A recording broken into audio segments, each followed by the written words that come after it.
There's an interesting trend in birthdays and music today. What's that? As I was writing down some of these names. Bonnie Brown's birthday today. Okay. Country singer, so we obviously wouldn't open with that, but she's in a band, the name of her country band, The Browns. The Browns. Gary Lewis, birthday today. The Lewises. Gary Lewis and the Playboys. You know who Gary Lewis is? No. It's Jerry Lewis's son. Mm-hmm. And they had a couple of hits like This Diamond Ring is the one that comes to mind. Then it's Jim Corr's birthday. The Corrs. The Corrs, that Irish singer band. They're a family band. And Zac Brown, the Zac Brown Band. That's an interesting trend, I think, in birthdays today. But we didn't open with any of those. We didn't open with REM. It's Bill Berry's birthday. The Berries. No.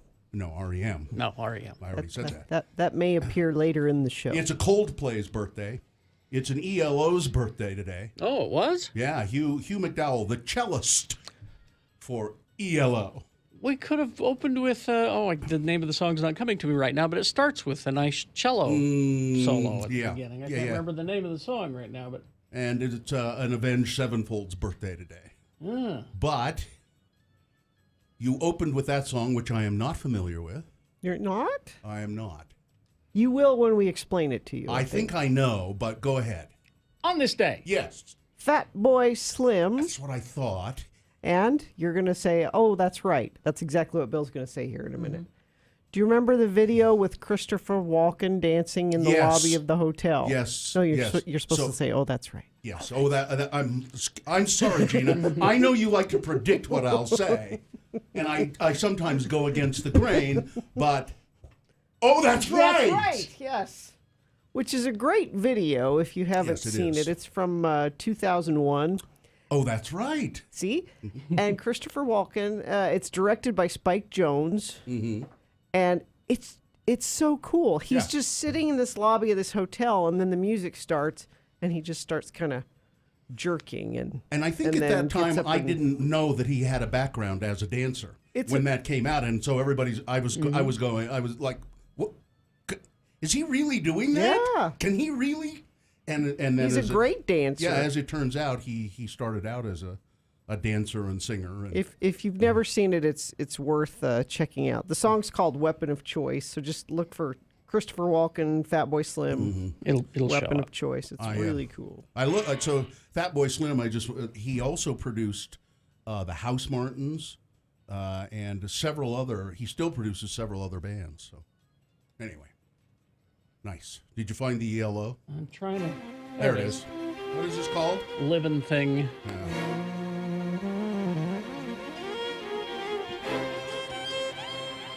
Oh, it's not cello, it's violin. Violin. It was a stringed instrument. It's a bowed. It's a bowed instrument. Anyway, I was watching some band yesterday. Oh, it was an old clip from the '60s that Bad Brad Wheeler posted of Jimmy Page and the Yardbirds. And at one point in the song, he was bowing his guitar with like a cello bow, which I thought was really cool. So. I just posted that Fatboy Slim video if you want to see it on my Twitter. Well, I do. At RFHGina. I think I'll go there right now and do that while you guys do the show. Well, it's quick. It's only 3 minutes. It wouldn't take up the whole. Well, I'm going to watch it over and over for 4 hours. That's what I'd like to do. I don't have any Mill Creek coffee with me here in the studio. Oh no! Luckily, How I can we do. The show? Well, I'll get some. It's in the other room. Yeah, I do, but it's not black, and I know you like yours black. Yeah, sorry. Yeah, I can't abide by stuff in my coffee. Because Mill Creek's good enough, you don't have to put anything else. Well, it's just a matter of taste. Kerry puts cream and sugar in his Mill Creek coffee. It's just a matter of taste. Yes, it goes very well with cream and sugar. So let's officially begin the show in just a couple minutes. Your check-ins would be welcome. 877-602-9696 is the number to call. We'll bribe you with a prize. A random caller to check in to the Radio from Hell show at 877-602-9696 will win a box of 3 X96 Big Ass Show shot glasses. From 2016. Yeah, from 2016. They're nice. I actually use one of those shot glasses every day. It's in my medicine cabinet, and I use it when I take pills or It's your little, or rinse my it's a mouth big out. enough it's shot glass. because it's a big shot glass. It's like a double. It's like a double shot. So 877-602-9696. But you have to give a wrong answer to this question.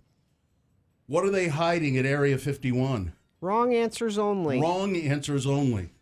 Because we all know the right answer is, well, Aliens. nothing.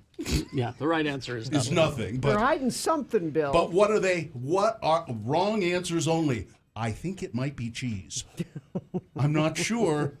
See, wrong answer. 877-602-9696. Check in with the Radio from Hell show. We'll get to it. Stand by. X90.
to 9696 or text us at 33986. Message and data rates apply.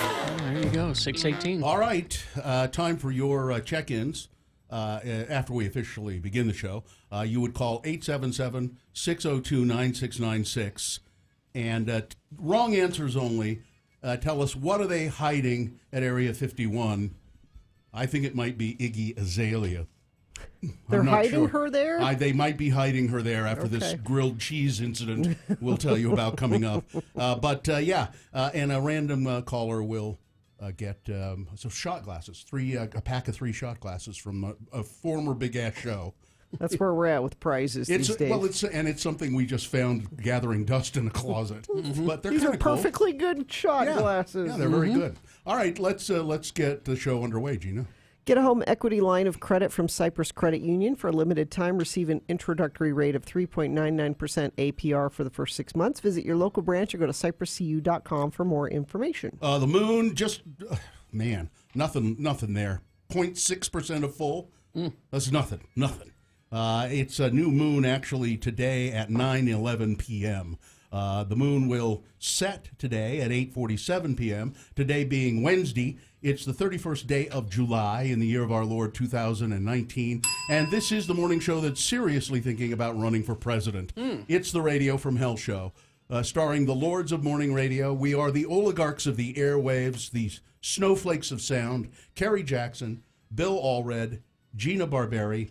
The producer of the Radio from Hell show is Katie for short. And I don't know who's in there. I haven't. It's our Hannah and Bailey. Now she's our Hannah. She's our Hannah. At least for 2 more weeks. Yeah. And Bailey. Yeah, Those 3 guys are leaving too. Yeah, they got to go back to school. So are we still looking for interns for the next? Oh, you need some, Katie? Go round. Email radiofromhell@x96.com if you would like to be an intern for the fall semester. Yes. We pay you, and we don't ask you to get coffee for us. Put intern in the subject line. Yeah. That way Katie can find those easily. All right, check-ins, 877-602-9696. Let's have that and see how it goes. All right, here we go. Let's start with Kelly. Hello, Kelly. Hey, good morning, guys. Hey, Kelly, wrong answers only. What do you think they're hiding at Area 51? The extra Walmart cashiers. Is there, Good answer. is there a shortage? good answer. I didn't know that. Haven't you ever looked at like all these lines? They're not open. There's I don't 10 go- people in I- line at this one cashier. I don't go to the Walmart, so I don't know. I'm sure it applies to most retail Yes. places. Yeah. Thank you, Kelly. I like that, Kelly. All right. Yeah, thank you guys. Okay, let's go to Adam. Adam? Morning. Thanks for letting me listen. Morning. And Geek Show says hey. Hey. Hey, And Adam. Gina, you haven't ruined the show yet. Thank you. Adam, what are they hiding at Area 51? Wrong answer only. The remote control and that one sock you can never find a match for. All right. That's That where they one are. sock. All right, thank you. Let's go to Gary. Gary? Gary. Hey, Gary. you guys are awesome. Thank Well, you. thanks, Gary. How are you today? Just doing peachy. Is this the first time you've ever called the Radio from Hell show? Yes, it is. Gary, what prompted you to call? Was it those shot glasses? It is. It actually was. I have a great collection from around the world, and I think they'll go great with them. And Gary has won them. I think, Gary, you win them. So hang on the line after you well, tell he us. didn't answer yet. After you tell us, as I was saying. No, I just thought we should, before we awarded it to him, I thought we should know what his answer is. Katie's already decided. Okay. Yeah. Gary, what are they hiding at Area 51? Jimmy Hoffa. Oh. All right. Okay, thank you. Hang on, Gary. Put you on hold. We'll go to, let's go to Derek. Derek. Hi, Derek. Hi. Derek, what are they hiding at Area 51? All the working McDonald's ice cream machines. The ones that work. The ones that work. I see. Yeah, you've had a bad experience, I take it. Oh, yes. All right. Thanks. Oh, yes. Oh yeah, thanks, Derek. All right. Thanks. I do love a soft serve ice cream. Let's go to Kay. Hello, Kay. Kay, how are you today? Good. Good morning. How are you guys? Fine. Good. Kay, that is your name, correct? Correct. Okay. Okay, Kay. Okay, Kay. What are they hiding out at Area 51? Future USPS employees. United States Postal Service employees. Is there a shortage? No, it's just they're all aliens. Oh, I see. Mhm. Okay. Okay. All right, thank you, Kay. All right. Yeah, thanks. Have a good one. We got some texts. Let's see. McRibs. The KFC recipe. I knew it had to be somewhere. Strippers. Tom Jones's head. What? Tom Jones is still alive. Oh, yeah. Trump's orange skin dye stockpile. Oh, here's a good one. My dignity. Tupac and Biggie. Tim the Tree Guy says Trump's hair pieces. Jake in Houseware says Firefly Season 2. Oh, this is a good one. Hillary's emails. Oh, here you go. The real Avril Lavigne. What? Is she a robot? I that they've been- think there is a theory that there are really? like two Avril There are Lavignes. two of them? Yeah. The dirty laundry. Not a cat. Checking it. Okay, this is not a cat. Not a cat. What are they hiding out there? The world's softest bed. Oh, the cat would like that. I mean, it's not a cat. It's not a cat, but- though. Trump's taxes. The answers for hair loss. All the secrets. Dehydrated rice. Is it What? all rice dehydrated? I think, yeah, it's not.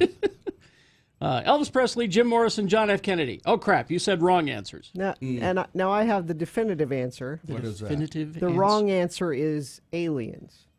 That is That really is the the definitive wrong. It is. wrong answer. Because there aren't any aliens at Area 51, which some people are going to find out, apparently.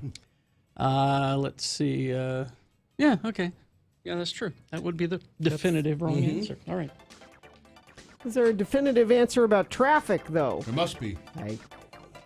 Things look pretty good so far. I have no accidents to report. Green cameras all up and down the Wasatch Front. If you see something you want to share with friends of the program and it's safe for you to do so, you can text it to us 33986. All right. Thank you very much. Coming up, big boy news. Things that must go on the way as well. Stand by for that. New Dwello Homes. Lolly and her team at New Dwello put together this package that you can get by texting the word money to 62687. And New Dwello will send you an interactive builder map, and that will show you over 800 new home communities. And you say, okay, well, that's nice. But they'll also send you information on how to get rebates and gifts and so forth for down payment assistance. And this is money you don't have to pay back. These are grants and things, and you could find all this information on your own, but it would take you a long time to compile it in the way that Lolly has done already for you. There is down payment assistance for those who qualify up to $28,124 worth. So if you want to find out about that, and the Fed is about to lower interest rates, mortgages are going to get better, I think. So text the word money to 62687. When Carrie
liked that. What was that? Isn't that What We Do in the The Shadows? TV series, Yeah. What We Do in the Shadows. I I haven't ever watched it, but I just recognize that kind of dialogue from the movie.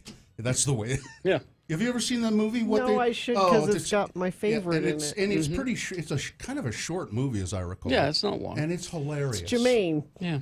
Yeah, Well, and- Jermaine made a cameo appearance in this season. He did. And Waikiki Tatiti. No, Yeah, they- Waititi Katiki. Why? Taika. Taika. Taika. It's like tiger. He said it's like tiger, but with Taika. Taika Waititi. Yes. Taika Waititi. Yeah. But funny. It's really subtle. Yeah. Very subtly funny. It's not I laugh like. out No, loud, I like but, that. I like. But quite enjoyable this season. All right, let's get to it. Big boy news and opinioendo brought to you by. At Snowbird, there's no off-season tram rides, hiking activities at the base. Plenty of ways to take summer head-on. Plan your escape at snowbird.com. Well, we have a tragedy. Oh. One of a kind, an original, will be missed, but we also have a happy announcement to go along with it, because now there is somewhere a new oldest bear in Utah. We don't know where that bear is right now, but we do know that Xena, Utah's oldest ever black bear, has died at the age of 31. Did anyone ever interview Xena and ask what her secret Yes. to longevity Yes. is? Okay. She had a glass of whiskey every night. She outlived other black bears, including many of her own cubs, and the original study of which she was a part. The biologist who tracked her collar believes that Xena was about 31 years old and the oldest documented bear in state history when she died last month. This bear is the oldest known bear in Utah, period, said Hal Black, no relation to Xena the black bear, a professor emeritus of wildlife biology at Brigham Young University and one of the researchers who tracked Xena. A Utah Division of Wildlife Resources biologist in mid-June received what is called a mortality signal from her GPS collar, an alert that the Do animal... I have a mortality signal? It would be going off all the time because it's an alert that the animal hasn't moved in 24 hours. Exactly. So it would be going off constantly. I'd constantly be getting alerts on my iPhone. And, Biologists- Oh, damn it. Roll over, Gina. Biologists found Xena's remains in the Book Cliffs of eastern Utah, about 1.5 miles from where she made a den in the fall, and the same canyon where she was first trapped. Black bears rarely live to 30, said Mr. Black. Again, no relation to Xena. In dry years, the Book Cliffs is it's a string of desert mountains. They don't have much fruit or foliage for bears to eat. But Xena, she stuck it out there for many, many years. So here's my question. We had our voice guy, Doug, make poop chat jingles for us. You know, so like, It's Poop Chat on X96 Radio from Hell. I'm wondering if we should get one Bear Watch. It's Bear Watch. Bear Watch. Maybe, yeah. Think? Yes. Sure. And then anytime we have a bear story. I think we should, yeah. And one other celebrity story here. Xena's quite a celebrity, you have to admit. But Casey Kasem's widow, Jean, is in the market for a new business manager because her last one Wait a minute. flew into a violent rage and threatened to kill her. Law enforcement sources tell TMZ the incident went down around 10 a.m. last Friday in Jean Kasem's L.A. home. We're told that her business manager, John Gressy, got furious because Jean was giving money to her daughter, Liberty Kasem. Gressy's rampage allegedly included throwing dishes and a vase at Jean, and TMZ is told she was struck at least once and needed to be taken to the hospital for minor injuries. He also allegedly threatened to kill Jean Kasem, her lawyer, and Liberty, who was in the home and called 911. I'm just still stuck on the fact that she has a business manager. Why? It's managing. She has tons of money. She has tons of money. We know Jean is crazy. Yeah. We know the daughter is crazy. Yeah. Sure. And that means that they hired a crazy business Apparently they manager did. as well. Yeah. So Now, she has a spokesperson as well, Edward Lozzi, who said that there's no truth to any rumors that Gressy and Jean were in any kind of intimate or personal relationship. Oh. He said, Edward Lozzi, her spokesperson, said, just look at her. She's... I always bring this up when it comes to Jean Kasem because she has a cameo in Ghostbusters. And she's the pretty blonde that Louis Tully has over at his house, and she goes, "Louis, I'm going home." That's her line. Yeah. She had that little precious voice, and she was also a semi-regular on the last few seasons of Cheers. Mm-hmm. I think she was Eddie's. No, she was Nick Tortelli's wife. Nick Tortelli's wife. That's right. There we go. Yeah. Now, let's move on to. Now, should we talk about the Democratic debate or marijuana in Utah? What do you want? Where do you want to go? Because it's marijuana legislation stuff in Utah has just got me. The more I think about it, the more angry I become. It's just ridiculous. Because before the election, you'll remember this. Before the election, in Proposition 2, should we have medical marijuana, was on the ballot. Right. But before the election was even held, the Utah State Legislature said, "You know what? We're gonna take that Proposition 2 and rework it, and we're gonna have medical marijuana in Utah." Now they did that. They lied but they did that in the hopes that they would take all the steam out of the vote and Prop 2 wouldn't pass. Mm-hmm.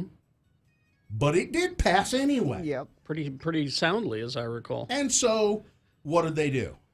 Well, we're still tweaking, and we have our own alternative to Proposition 2. We think this is workable. They dragged their feet. And people said, no, it's not workable because you can't have state employees selling marijuana. Because it's a federal offense. thing. You can't have that happen. Mm-hmm. And they said, oh, it'll be fine. They knew it wouldn't be fine. They knew this. They knew it all along. And now Troy Rawlings, Davis County attorney, and Sim Gill, Salt Lake County attorney, have both said, I don't think we can have state health departments dispensing marijuana. Fine, privatize it. Well, or treat it or just make it recreational and privatize it. They're not going to do that. Now, the Proposition 2, as written, probably would have. That called for private dispensaries, privately run dispensaries. Not state-run. Now, you can have state oversight. Yeah. But the state wants to handle it like they do alcohol. Mm-hmm. They want to control it. And they want the money. They want the money. Yeah. So this is just infuriating. They say, well, I think maybe we'll have to have a special session of the legislature and look at this. I don't think we're ever going to have. It's supposed to happen March 1st next year.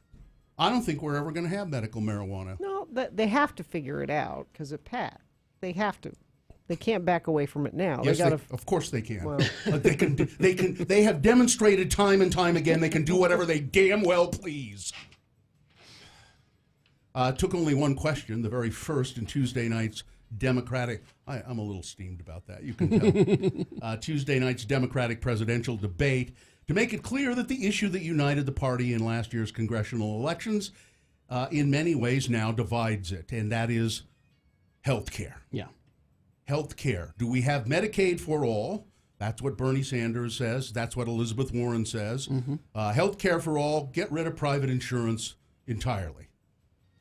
I don't know why they're so against not having. If you want private health insurance, go get it. But if you don't, I don't know why they're against that. Here's what will happen. So the more moderate people, Beto O'Rourke and Buttigieg and those people, they're saying, no, maybe we can have Medicaid, Medicare for people who don't have insurance now. They can all get Medicare.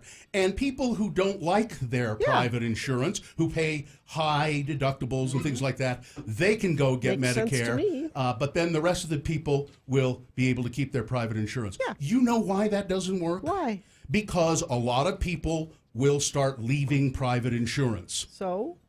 And then private insurance will raise rates. So then you go and take and it will go away, or it'll be they say keep your employer's insurance. Well, your employer is going to go, why am I insuring people? There's Medicare. Okay, but that's still an option. If you want to pay for it, you can have it. I don't know why that's a problem. I think what they're saying is that, in England and Canada and stuff, you can buy some private insurance if you want. Yeah. Mm-hmm. But it's not through your employer. We'd have to get rid of that whole thing. Just get rid of that. And the easiest thing to do was have Medicare for all. And then there would be some private insurance companies who would say, well, here, this is what we're offering. This is how much it costs if you want it. That's fine. I think that makes sense. Yeah, but the insurance companies don't like it. I don't care. Well, that's why they're being. That's why the. And I think this should be Medicare for all. Just get rid of it. See, I'm having an insurance situation right now. So am I. In that I need to replace my CPAP machine. But I've got one company who insurance does pay for, like my hoses and my mask and that sort of thing, but they won't pay for the machine through this other company. Well, this company that gives me the hoses and masks, they don't sell machines. They just sell the stuff. Yeah. And so it's a thing. One company got bought by another, and it's ridiculous. Why can't I just go and say, new machine, please? It could be simplified, surely. Yeah. Representative Chris Stewart said Tuesday that socialist proposals pushed by a lot of those Democrats, from the Democrat Party, would bankrupt America and destroy America's freedom and give President Donald Trump a better chance at re-election than his bombastic style might otherwise allow. The Utah Republican, by the way, Utah always has to have one member of Congress, the congressional delegation, who assumes the role of the dumbest man in Congress in the United States. And it's Chris Stewart. It is, in fact, Chris Stewart. Yep. He is the dumbest man in Congress. He calls the Democrats socialism, corporate welfare, crony capitalism, government subsidies, tax breaks, or rules that give firms unfair advantages. The growing free enterprise versus socialist debate between Republicans and Democrats is a choice between an imperfect system with enormous benefits and abject failure. He is wrong like 8 times in that statement. Yes, he is. He said proposals such as Medicare for all, the Green New Deal, forgiving student debt, and free higher education all take away freedom. They take away freedom, which means... For some people. He says. You can't accomplish any of that without compulsion, including perhaps doing away with private health insurance, requiring electric cars, or forcing people who did not go to college to pay for those who do. We're not requiring electric cars. He said programs... That's not a thing. He said programs are so expensive that even doubling taxes would not pay for them, and warned that the cost would bankrupt the country and destroy millions of jobs. Okay. And finally this. Coke and Pepsi. Yes. The two major sellers of plastic bottles have made sweeping sustainability commitments. Really? They are stepping away from a plastics lobbying group. Both soft drink companies are trying to increase the amount of recycled plastic they use in bottles. They want to improve recycling infrastructure and ensure that their packages are, in fact, recyclable. But the Plastics Industry Association has encouraged states to make plastic bans illegal. Participation in that group could tarnish Coca-Cola and Pepsi's images as companies working to find solutions to plastic pollution. The association took positions that were not fully consistent with our commitments and goals, Coca-Cola said, and noting that it withdrew from the lobbying group earlier this year. Pepsi said it had joined the association to learn about innovation as it works to achieve a circular economy for plastics, but we do not participate in the policy advocacy work or the association's subsidiaries, and our membership will conclude at the end of this year. So they're looking for better ways to do it. Recycling has become, I don't know. We need to look at our recycling system. It's become a joke here, right? Yeah. Because especially here. Because now, you have to, you can't recycle styrofoam anymore, Well, I didn't think you could ever do it in the first place. I didn't think you could. Yeah, you could. It had it still has the little mark on it. So you can't recycle the, it's the styrofoam containers like the meat in the grocery store comes from, that kind of stuff. You can't do that anymore. You can't recycle, you can't put your plastic bags in recycling anymore. You have to take them to the grocery store to recycle them, and I don't know what they do with them. And even then, one of the stores I went to, because I was asking the checker about it, and she said, we just don't do it anymore. Really? Oh, great. And then you have to wash everything thoroughly, or they won't take it. And it's just gotten ridiculous. It's gotten just out of hand. So anyway, still important to do it. Sports and weather and traffic. Brought to you by Snowbird. There's no off-season tram rides, hiking activities at the base. There are plenty of ways to take summer head-on. Plan your escape at snowbird.com. Real Salt Lake returns to Rio Tinto Stadium Saturday night, 8 p.m. They face New York FC.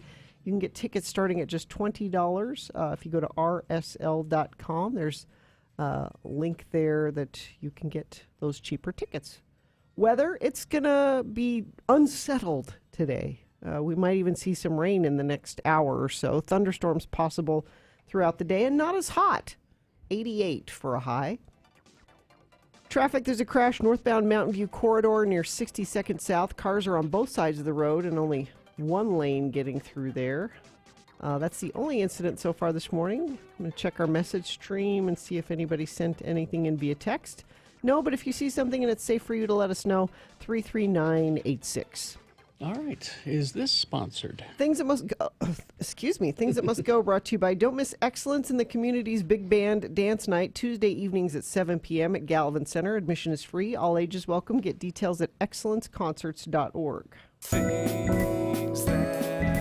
Things that must go on the radio. From Hell Show. Now, these are things that are bugging you, our dear friends of the program, things that you just can't stand anymore. And so you put them in an email and you send them to us, and we'll perhaps read them on our show. And if we do read them, at the very least, it'll make you feel better. And at the very best, it may have some magical effect on these things, and they will, in fact, go from your lives. So if you have something that must go or a few things that must go, put them in an email, put must go in the subject line, and send it to radiofromhell@x96.com. Carrie. I'll start with just a few from our family. My wife and I give you and the dogs kind of a glimpse into the trials and tribulations that face us every day. When you break a nail and you have to cut it down, but the other nails aren't quite ready to cut yet, so you have just one nail that's shorter, and it's kind of weird. That is terrible. Isn't that Horrible. terrible? That must go. This one Carrie. from my wife, not realizing that your toenails are too long until the end of the day, and then your nails are sore from pushing up against your shoes, and so that's a problem. That is terrible. Also, Lyft drivers that think that it's okay to play country music. It is not. Not a happy Or they medium. should ask. They should say. Yeah, never assume. Yeah, they certainly should. Because they're giving you a ride in their car. And Let's see. This one from does not say I can use the name, so I will not. Adults using the word yummy when children are not present. ooh, that's yummy. All right, there you go. Please use my alias, Anastasia Beaverhausen. After nearly 2 decades in retail, here are my things that must go. People leaving random stuff all over the store. Look, I get that you might have changed your mind about the products you intended to buy, or your kids threw something in the cart that you don't want. But please, just give it to the cashier to be put back instead of dumping it anywhere you please. We already have enough work sorting and restocking returns, but leaving your bag of potato chips on top of the swimsuits just means that I have to work double to collect your crap, sort it and restock it, so don't do that. Asking me to check the back room. Yes, we do have a warehouse that we keep extra stock in, but most of that is just stuff we already have that can't fit on the shelves. Doesn't mean it's an empty shelf with stuff in Exactly. the back. People seem to think that the back room is like the warehouse from Indiana Jones and we're keeping the Ark of the Covenant back there. 90% of the time it's full of products that are already on the floor. After telling a customer that we are out of stock on an item, getting the reply of, "Well, I want it."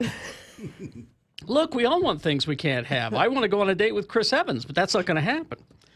And finally, apologizing to me when I have to work Thanksgiving or Black Friday. Working retail means I have to make sacrifices during the holidays, and I'm actually fine with that. However, when you tell me, "Oh, I'm sorry you have to work today on Thanksgiving," when you're the one in line at the store making me work, it's like an extra slap in the face. Don't pretend you feel sorry for me. Just smile and say thank you because you know I'm working extra hard on a day that is beyond stressful for me and my teammates. Thank you for letting me rant. Geek Show says hey and take it to the next gear for Jimmy. Gina, I would love to stay seated, but my new job makes me walk about 12 miles a day. Oh, okay. There you go, Adam. Thank you. All right. Let's see. Tony, my things that must go are couples who can't decide on a restaurant to go eat at because of petty lovey-dovey arguing. Especially the Canadian ones. All right. Okay. No Canadians were. Canadians. Let's see, I'll go next. I have a couple of my own. Road closed signs when the road is clearly not closed. Yes. I just can't stand it. And there's been a lot of construction on my street lately, and it says, road closed. No, it isn't. I can go right through there. Road closed. No, it isn't. And then there's a website that I go to, and there's a message on this website that really pisses me off. It's a website that has recipes on it. Okay. And I'm a member of that. I Okay. pay for a membership to get these recipes. But there's a little banner ad there that pops up every time I go to log in that says, here's a new thing, and you can click here if you want, or click here. No thanks. I don't want free recipes. They're trying to shame me. Yes, that's exactly what it is. That's even worse. It says, I don't want to save money. no, it says, no thanks, I don't care about free recipes. It tries to shame me into it. And then finally, I have this belt buckle. I have a belt, and the buckle on it is detachable. And it, kind of clamps down on the belt. And it has the tendency to fall off sometimes when the belt is unbuckled. And yesterday I was standing at a toilet, and I was doing my and the belt buckle fell off into the toilet. I'm usually careful with it, because I know it has the tendency to do that. But I somehow was not holding on to it. Kalunk.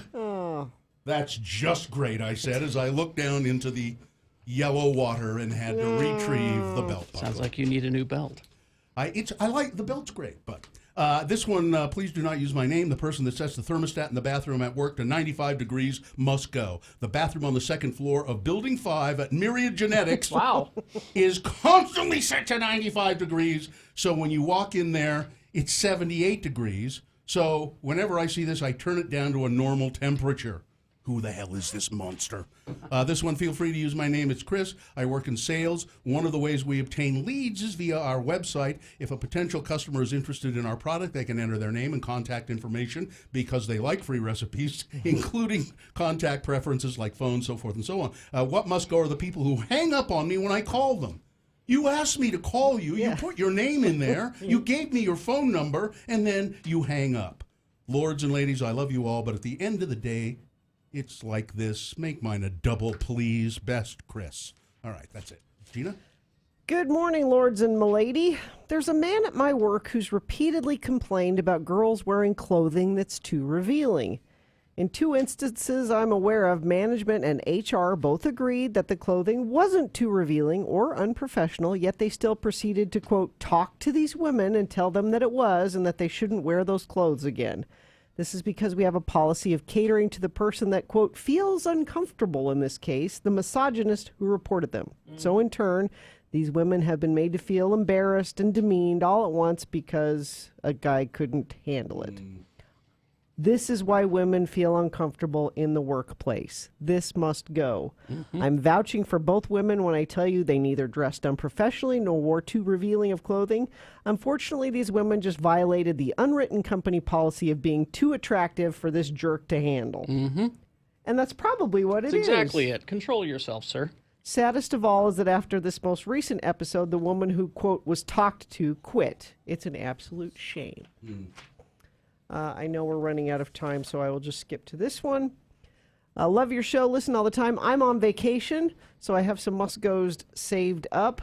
News reporters that put everything in the present tense. Instead of saying he confronted the police officer, they say he confronts the police officer. It's already happened. People who have campfires in their backyard downtown. It's nice in the summer to open your window at night to enjoy fresh air, but when one's neighbor has a campfire burning, it doesn't smell good. We don't want to smell campfires. That's why we live downtown. Go to the mountains if you want a campfire. Yeah. That's good? Yeah. Things that must go on the radio. From Hell Show. Bill, you might want to look into, there's a fire in Provo, a 250-acre wildfire in the hills above Provo and Springville. Okay. So you might want to look into that. I don't know that it's affecting traffic so far, but I see that it is occurring. Crash eastbound 201 freeway at Redwood Road. The left lane and shoulder are blocked. crash northbound Mountain View corridor near 62nd South. Cars are on both sides of the road. Only one lane getting through. That's traffic. All right. Thank you very much. We got round one of your boners coming up. Stand by for that. Oh, let's see. It's Hoops Vision, HOOPES Vision.com. Yeah, Hoops Vision is home to one of the most advanced and experienced cataract surgery centers in the entire world. Really? In the entire world. And I mean, I knew they were good. Yeah, they're right here in Utah, and they are the one of the best in the world. And you should know that, Carrie, because you've been there. Well, that's the thing that Hoops wants to remind you of, is that this isn't just about, laser vision correction and all of that stuff. It's like, you may think, I just need to get glasses or something. No, you could have cataracts, and that's why it's good to check with them, and they can take care of it in no time. Hoops Vision has helped tens of thousands of people, just like Carrie, enjoy restored vision after cataracts. Hoops Vision uses the latest technology, and again, I would remind you, they are one of the best cataract surgery centers in the entire world. So when it comes to your vision, it doesn't get any better than Hoops. You should call 877-30-LASIK or visit their website. That's Hoops, HOOPES, hoopsvision.com.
follow us on Twitter at Radio From Hell.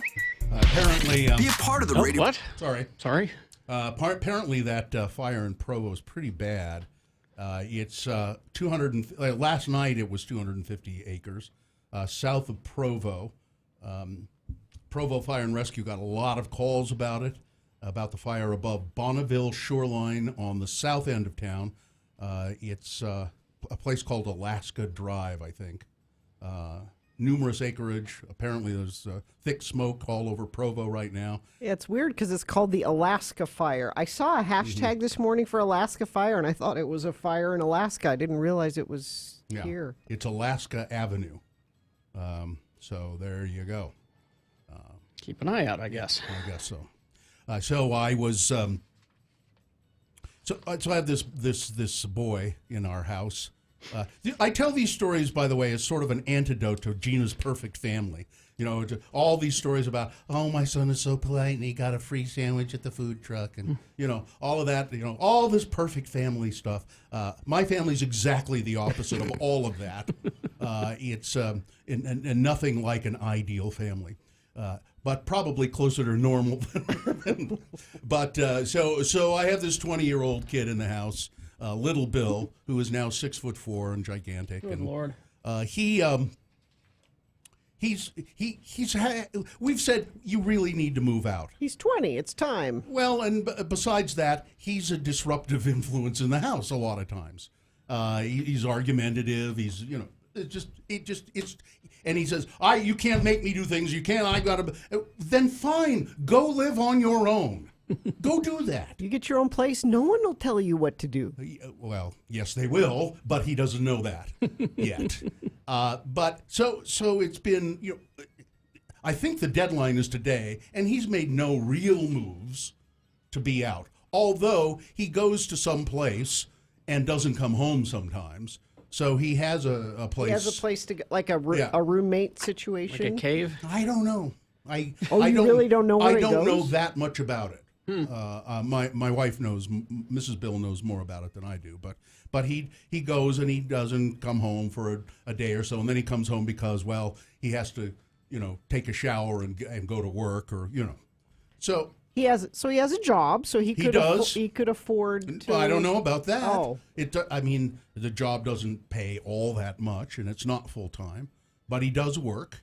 Doesn't he want to? See, I couldn't wait to move out. Well, not that I didn't like my family, but I don't understand not wanting to move out. Well, I think he does. I think he does want to move out. I think he's also, understandably a little apprehensive about it, or maybe very apprehensive about it. He says, "No, I want to move out." I said, "Well, get on it." Well, I'm not sure that that's exactly true. He thinks it's true, but I think on the other hand, there's something in him that's saying, I'm nervous about this, and I'm not hurrying. It's the 31st, so was the deadline by the end of the month? And there's been no movement to. So do you hold him to it, or? Well, I don't know. We'll see. But I started to feel bad about it this morning. I feel bad that I do want him to move. Your kids are supposed to move, Bill. That's the natural. You shouldn't want them to stay home. You should want them to launch and go do their own thing. Gina, I know. That's why I feel bad. Because I want him out. I feel bad. No, because I looked. The unkind thing would be to no, I don't ever want you to leave. I want you to stay. He has on his he had this morning. There was a grocery bag on the couch. Mm-hmm. Supplies that he had purchased. It's a plastic grocery bag full of ramen. That's the moving out food. Hot Pockets. Yes. Mm-hmm. And a can of Chef Boyardee. This is I said, thing. "This is sad. No. This is sad." It's not sad. It's pathetic. This is what's supposed to happen. This is a good thing. I ate my fair share of buttered noodles when I moved out. That's what you do. You should be happy. Yep. Mm-hmm. And not happy that you don't have him around. Happy I feel guilty because I don't want him around. Bill, someday you're not going to be around and you won't be able to take care of him anymore. Wouldn't you rather him figure it out now how to take care of himself? Of course. Okay. I feel guilty that I don't want him around. No, you're not supposed. This is how it's supposed to be. Push and him out of the nest. And when your baby moves out of the house, you're going to be, Festus left at 18. well, that's because he's motivated. He's motivated, and he wanted to get away from you. Let's face it. I was thrilled. I mean, I missed him, of course, but I was thrilled when he wanted to move I'm also out. afraid I won't miss him. You will. When he's not... He hasn't been around much, and I'm loving it. This is... You're supposed to feel that way. Well, If you didn't, no parent would ever want their kid to leave home. I don't think I'm. It's difficult to pry him out of there. He's made no move to do it. God knows. You got the ramen. That's a move. Well, yeah. It's buying ramen. That's not a move. That's not. Have a move you at all. offered to help him with like a deposit on an apartment or something? He's been like, hit. So. Well, I don't know if he knows this. So he's been paying us some rent. okay. And my wife's been saving that, actually, for him. So that's because he doesn't save money. Moving out the first time is hard. You got first and last month's rent. That's hard to come up with. Yeah. I listen. I know. When I moved out, how many? I wonder how many times I moved out and then moved back home though. Probably 3. I'll bet 3 times. I did a couple of times because I got fired. Yeah, things happen. I will say this though, I can't weigh in on any of this really, not being experienced. But I regretted moving out as early as I did. Why? Because I should have taken advantage of more of that free rent. No kidding. Yeah, I should have just took that money and set it aside. I think you're right. Instead, I spent it on stuff. Yeah, I did too. I had literally no money when I moved out. Mm-hmm. But I could trade stuff for cigarettes at the grocery store that I lived over the top of. So, Well, here's some good news for you, Bill. The road construction near your house is done. I know. I know, but the road closed sign is still there. Do you love that people know where you live and they're sending us alerts that the No, I construction think they by took your house I is... think everybody knows where I live. I think they took the signs away. Crash eastbound 201 freeway at Redwood Road. Crash, let's see. No, the Mountain View Corridor 1 is cleared because a friend of the program sent us in that text. So, if you see something, you want to share it with other friends of the program, and it's safe for you to do so, text it to us, 33986. All right, we've got Boners Round 1 coming up. Here are the candidates that you are going to choose among. Boner candidate number 1, they use mom for blast testing. Boner candidate number 2, stop this. And boner candidate number 3, I need a down and dirty guy. All right, Boners Round 1, Big Boy News, all coming up next. Oh, UtahAdvocates.com is the website. Accidents. If you've been in one, then these are the people you need to call, the advocates. If you've been hurt, you're going to get medical bills, and you'll think, oh, well, insurance will just take care of that. Don't count on it. They try to get out of paying for things, so let the advocates negotiate for you. They are experts. Driggs, Bills, and Day, they are the experts. You know, they told us a story that sometimes insurance companies will call accident victims and they'll say, oh, Mr. Jones, how are you today? And if you say, well, I'm fine. Well, he said he was fine. He said he was fine. I guess we don't have to pay. And they will actually go on that.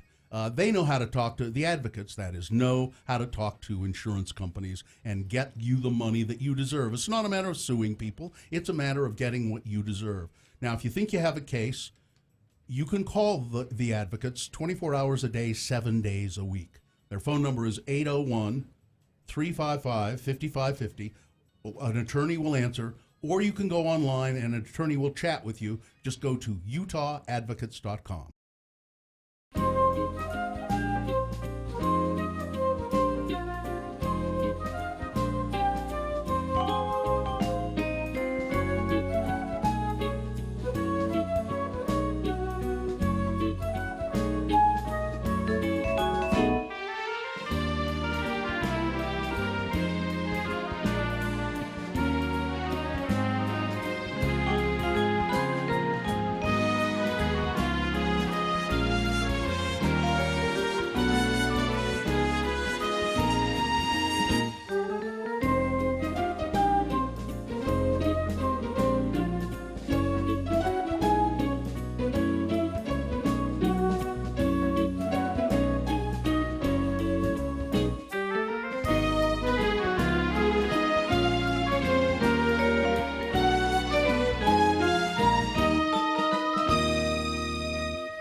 9696 or text us at 33986. Message and data rates apply. All right, there you go. That's the information you will need to vote for round one of your boners, which is happening right now. He did say round one. That's how we do it now.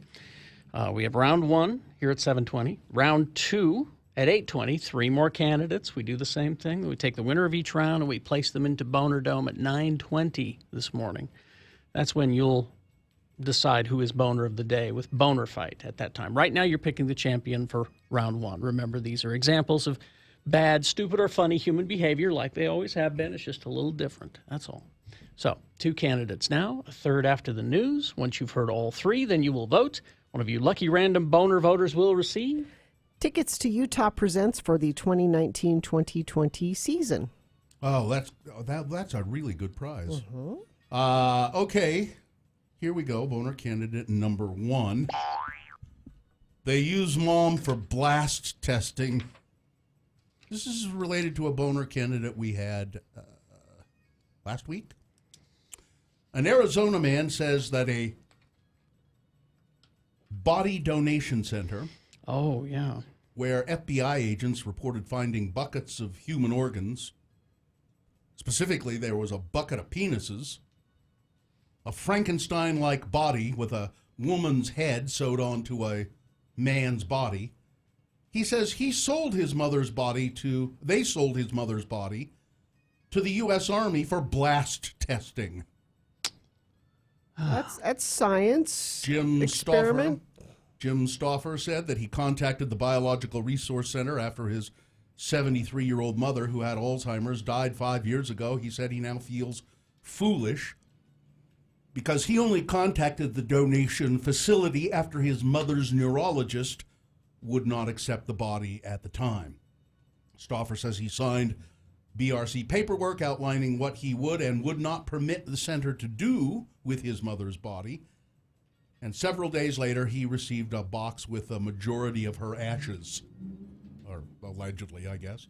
He had no idea what had actually happened until, he says, Reuters combed through material at BRC and found out Stauffer's mother, Doris, was sold to the military for blast testing. Now, if you've read, as I have, all of Mary Roach's books, no, she talks about that. Yeah. The military tests artillery and things on real human bodies to see what happens. Yes. So if you're donating your body to...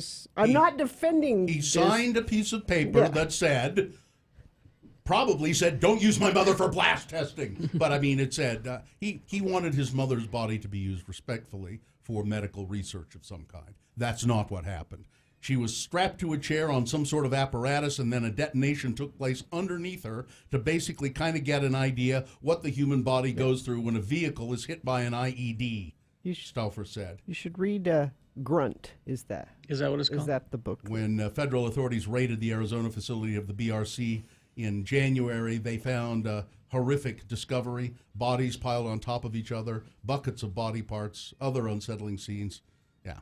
And not defending that specific place, but bodies are, when you donate your body, it can be used for something like that. That's boner candidate number 1. They use mom for blast testing. There's boner candidate number 2. Stop this. Now, when I got this story this morning, they had not found the suspect, but apparently they have arrested someone. She's turned herself into authorities. A woman who urinated on potatoes at Walmart in western Pennsylvania. A Walmart representative told West Mifflin Police posted surveillance photos on their Twitter account.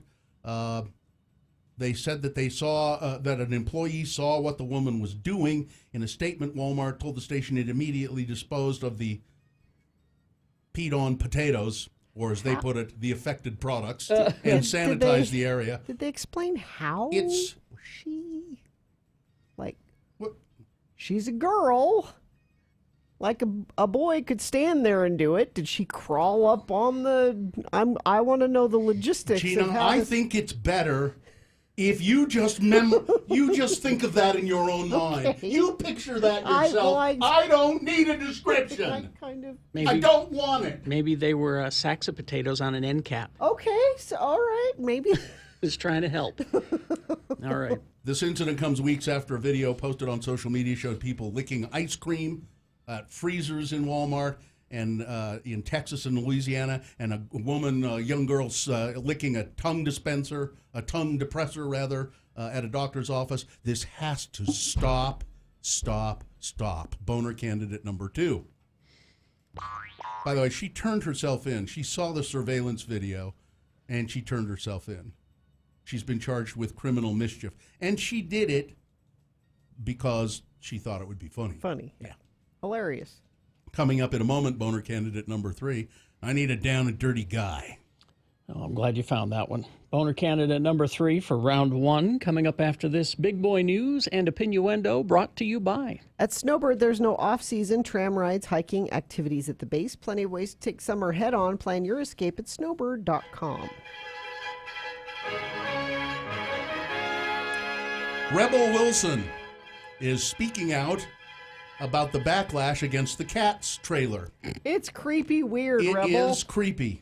2 weeks ago, the internet went nuts when the first trailer for Cats dropped. The movie, based on the Broadway musical of the same name, has an incredible cast, including Dame Judi Dench, Sir Ian McKellen, Taylor Swift, James Corden, Jennifer Hudson, Idris Elba, and more. Rebel Wilson among them. However, people were left horrified, terrified, and confused. Cats don't have and boobs. Howling at the trailer. And Twitter blew up with everyone rushing to voice their opinions. In fact, some of the commentary was gold. But now, Rebel Wilson, and she's one of the cats, and she has a round little tummy and boobs, and she's covered with fur. She's become the first cast member to speak out about the public response to the trailer. And she thinks the whole thing is a misunderstanding. No, I saw cat boobs, and that was weird. Speaking to Cosmopolitan, Rebel revealed that she believes the public is simply confused by the new CG technology used in the movie. When the trailer came out, the response was massive. There were people who were like, oh my God, because it's brand new technology, that CGI. I think people get confused because essentially it's a dance movie in a lot of ways. So it's really all about our own bodies. And yes, they're covered in fur. I think some people found it a little creepy because we're people, but we look a bit like cats dancing around. She then went on to say that while the trailer may have been polarizing, she thinks the public will have a different reaction when they see the completed movie. No, because the boobs will still be there. I don't think they will. I predict this movie, it may be successful because people will be curious, but I'm predicting it will go into the tank. Idris Elba was on one of the late night talk shows the other night, and they asked him about the trailer, and he goes, Can you tell us about the movie, Idris? And he goes, I really don't know what it's about. I don't. And he's in it. I don't know. It's been 3 weeks since Cha-Cha went missing. Cha-Cha? From West Valley City. Cha-Cha the Chihuahua. Excuse me. Bless you. Taken from her owner at a Cafe Rio in West Valley.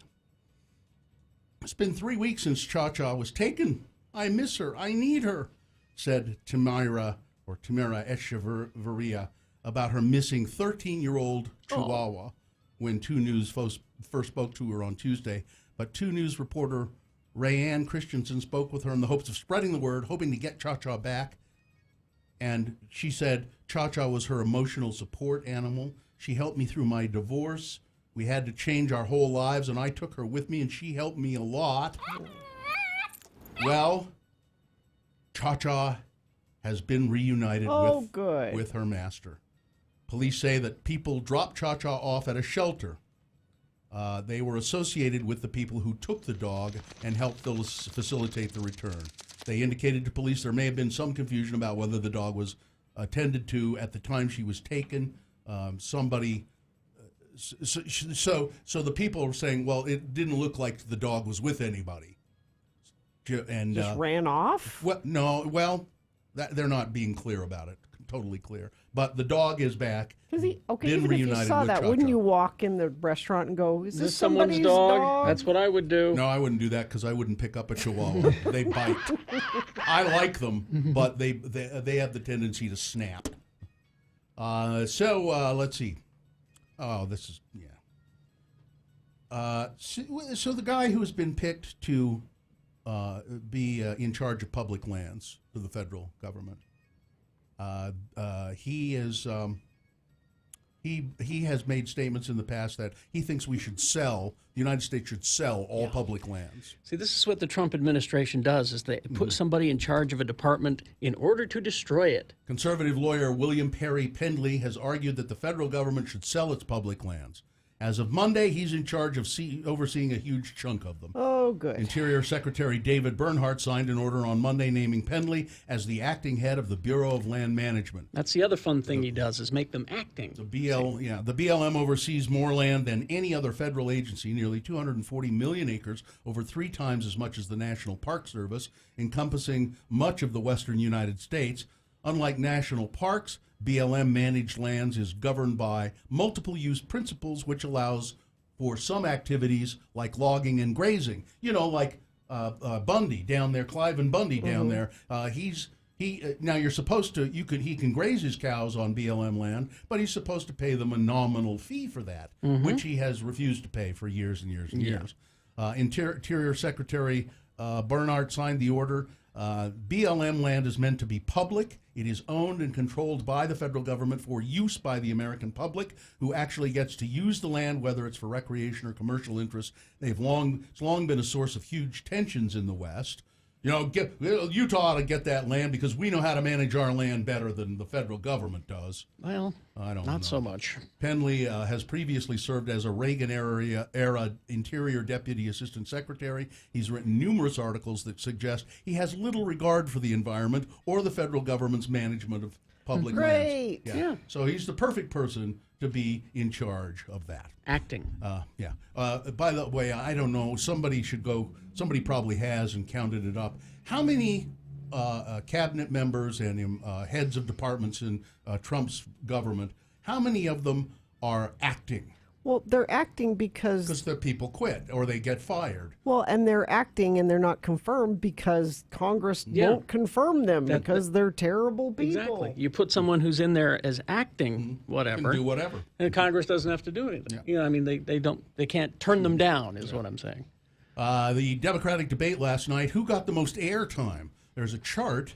It shows that Elizabeth Warren and Bernie Sanders. 17.9 minutes for Elizabeth Warren, 17.6 minutes for Bernie Sanders. The next, number 3, Pete Buttigieg. And apparently he showed very well. Yeah. I liked him last night. Yeah. Beto O'Rourke, 10.9% of the time, or 10.9 minutes. Then Bullock, who I don't even know who that is, Amy Klobuchar, Delaney, Ryan Williamson, and Hickenlooper. He only got 8.8 minutes. Well, being a member of the liberal media elite, yes, I am privy to a special secret liberal media elite Twitter. Oh, yes. And according to them, the high points went to Elizabeth Warren, to Pete Buttigieg, and to Bernie. Yeah. Joe Biden has a commanding 19-point lead over Democratic rivals. I hope that changes. Well, there's another debate tonight. Yeah. There's just too many I watched that last night going, there's just too many. Well, after this one, it's going to trim down. Because what happens is you only hear a minute or two from each of them on any given topic. Yeah, then the next one will be considerably smaller because they've raised the bar to get on the debates even higher, and a lot of people are going to fall away. All right, weather, traffic. A little different today. Cooler, thunderstorms popping up off and on throughout the day, and only a high of 88. Traffic, let's refresh this and see what we have. Northbound I-15, there's a crash at the off-ramp on 45th South, off to the right shoulder. And that's it. Let me check our message stream, see if somebody's sent something in there. UHP slowing traffic down to a stop.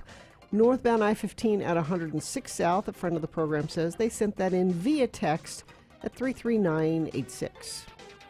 Here's boner candidate number 3. I need a down and dirty guy. Bill Sanderson. He is a conservative Christian state representative in Tennessee. And he's resigned his job, his position, as a state representative, citing a son-in-law in poor health and the demands of his business. Sure. Well, yeah, those things might be true, but a lot of people think it was for another reason.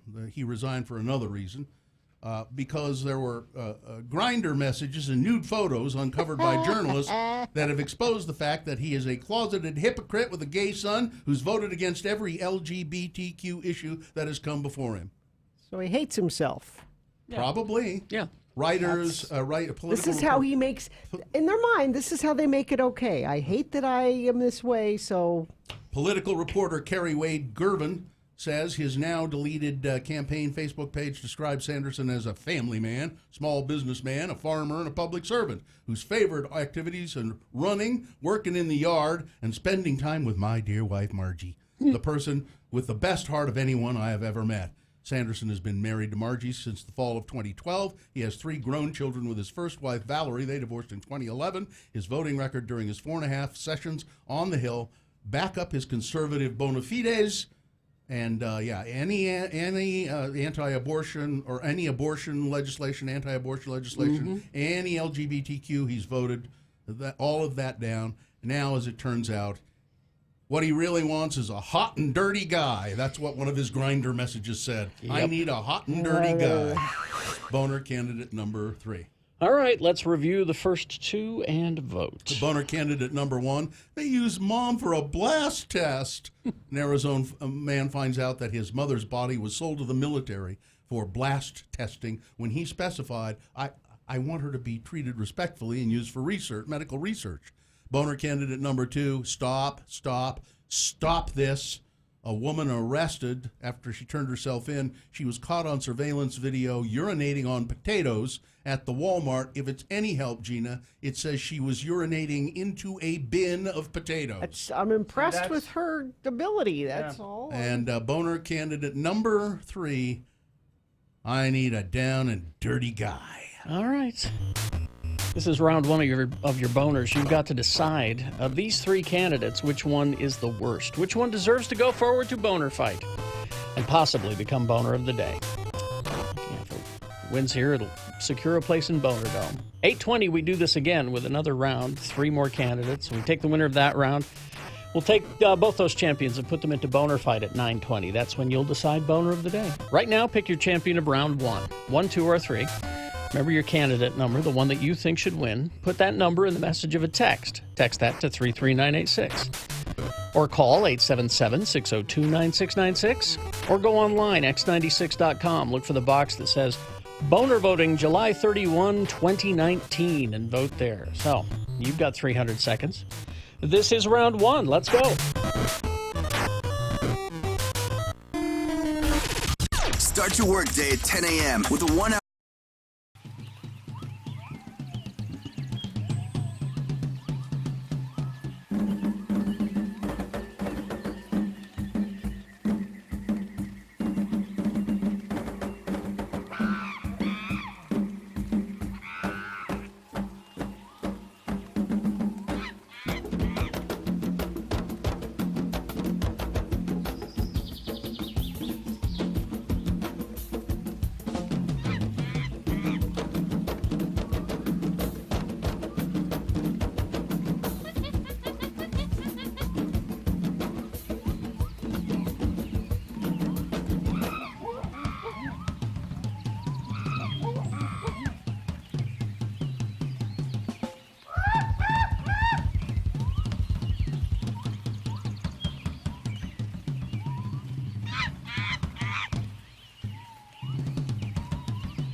9696. Before we award round one of your boners, Salt Lake Film Society. Oh, yes, indeed. They're good. Our good friends there at the Salt Lake Film Society. Independent movies, documentaries. The Tower Theater that they operate has a great video collection on DVD. Really obscure movies, classic movies. If you're in the mood for something unusual. And they support the Salt Lake Film Society supports local filmmakers and film studies and things like that. They have like a screenwriters workshop and program and just a lot of great stuff. It's a place for seeing the unusual films, the films that are kind of offbeat that you wouldn't see elsewhere. And there, so if you want to know what's playing there, you can just get on their website. It's slfs.org. I want to go see that Farewell with Aquafina. Oh, yeah, Looks yeah. really good. Yeah. And it's, and the Broadway's the other theater they operate, and they have a great snack bar at the Broadway. So if you want to find out more, go to slfs.org. All right, time to award round one of your boners. And that is brought to you in part by Korean-style tacos. Nice. And Utah Presents the 2019-2020 season. Tickets are on sale now. Buy before August 23rd and pay no fees. Info and tickets at utahpresents.org. So boner candidate number one was they use mom for blast testing. An Arizona man found out that his mother's body was sold to the military for blast testing. He knew that she was going to be used for something, but he had specified he wanted it for something a little less dramatic and more respectful. Yeah. Then boner candidate number two, stop this. Woman turned herself in finally, but she was caught on surveillance video at Walmart urinating on a bin of potatoes. And filming herself. Yeah. You know, Isn't this funny? And then boner candidate number three, I need a down and dirty guy. The conservative Republican legislator in Tennessee. He votes against all the LGBTQ issues. He votes for any anti-abortion. He's very conservative, and he's resigned his office because, well, they found out he's been on Grindr and on what was the other one? Some other website, and he was quoted on one of them as saying, "I need a down and dirty guy." A hot and down and dirty. Well, there you go. That was boner candidate number three. It was a close fight. Really? Between number two, urinating on a bin of potatoes, and I need a hot, down, dirty guy. But the winner, Denise won some the Utah Presents voucher, and the winner was boner candidate number three. Oh, good. I need a hot and down and dirty guy. All right, that candidate now moves forward to boner fight. It might be boner of the day. It'll go up against the winner of round two's voting. We do this again at 8:20 with three more candidates. Take the champion there and pit them both against each other in the Boner Dome at 9:20 this morning. That is when you will decide boner of the day. So I saw this survey. It says, despite parents' best efforts to maintain a budget and limit unnecessary spending, many find it difficult to withstand pressures to overspend, especially during the already stressful back-to-school season. Which is where we're at now, right? Yep. 43% of parents who have been back-to-school shopping, including 51% with children under 18, feel pressured to overspend on items like clothing, school supplies, and tech products. So I read that. This is not the experience I am having in my house. Oh, wait. Is this another one of those stories that'll... You're telling this story because I had this negative story about my family. No, right? I had already planned on this story. So every year back to school, my mom, Mary Claire, takes all the grandkids out and says, I'll buy everybody a new pair of shoes for back to school. That's her. She likes to do that. So she's like, meet us at Fashion Place Mall. She knows what it's like to go to school with no shoes. Because back in the day... She said, meet at Fashion Place Mall, and we're all going to go school shopping. So Jonesy, and she has two other cousins, and they're all the same age. And then there's another group of cousins a couple years down that are all the same age. So the three older ones are looking at shoes. And Jonesy says, I don't need shoes. I have shoes. They're fine. I don't need shoes. I'm like, no, it's back to school. You need one new pair of shoes for back to, I really don't need any. I'm like, well, she doesn't need them. She doesn't need them.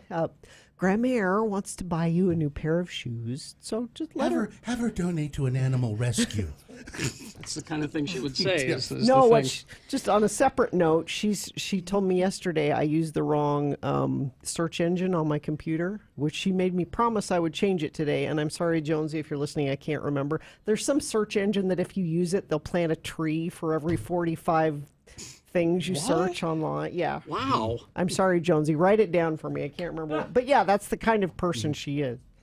So her two other cousins are like, we have to have these Nike Air Max. Let's buy shoes for a homeless child. We have to have these shoes. So you go to the shoe store and there's like all the regular Nikes and then the Nike Air Max are like in a special Yeah. display Locked up. Expensive. Huh? because they're like $200. Holy. Now, did Grandmere buy it. them? That's it. Stick it to Grandmere if she's buying them. Yeah, that's my Stick question. it to her. Does Grandmere have a limit? You know? No. So the two cousins are like, yeah, we want these. Jonesy, you got to get a pair of these. So we will be matching. Well, we'll all have the same shoes, and won't that be fun? And Muhammad wanted shoes at a different store, so I had taken him to a different store, and the three older girls come out, and then the two are happy and smiling, and Jonesy looks just miserable. I said, "What's wrong, honey?" She's like, "I don't want these shoes. They're too expensive."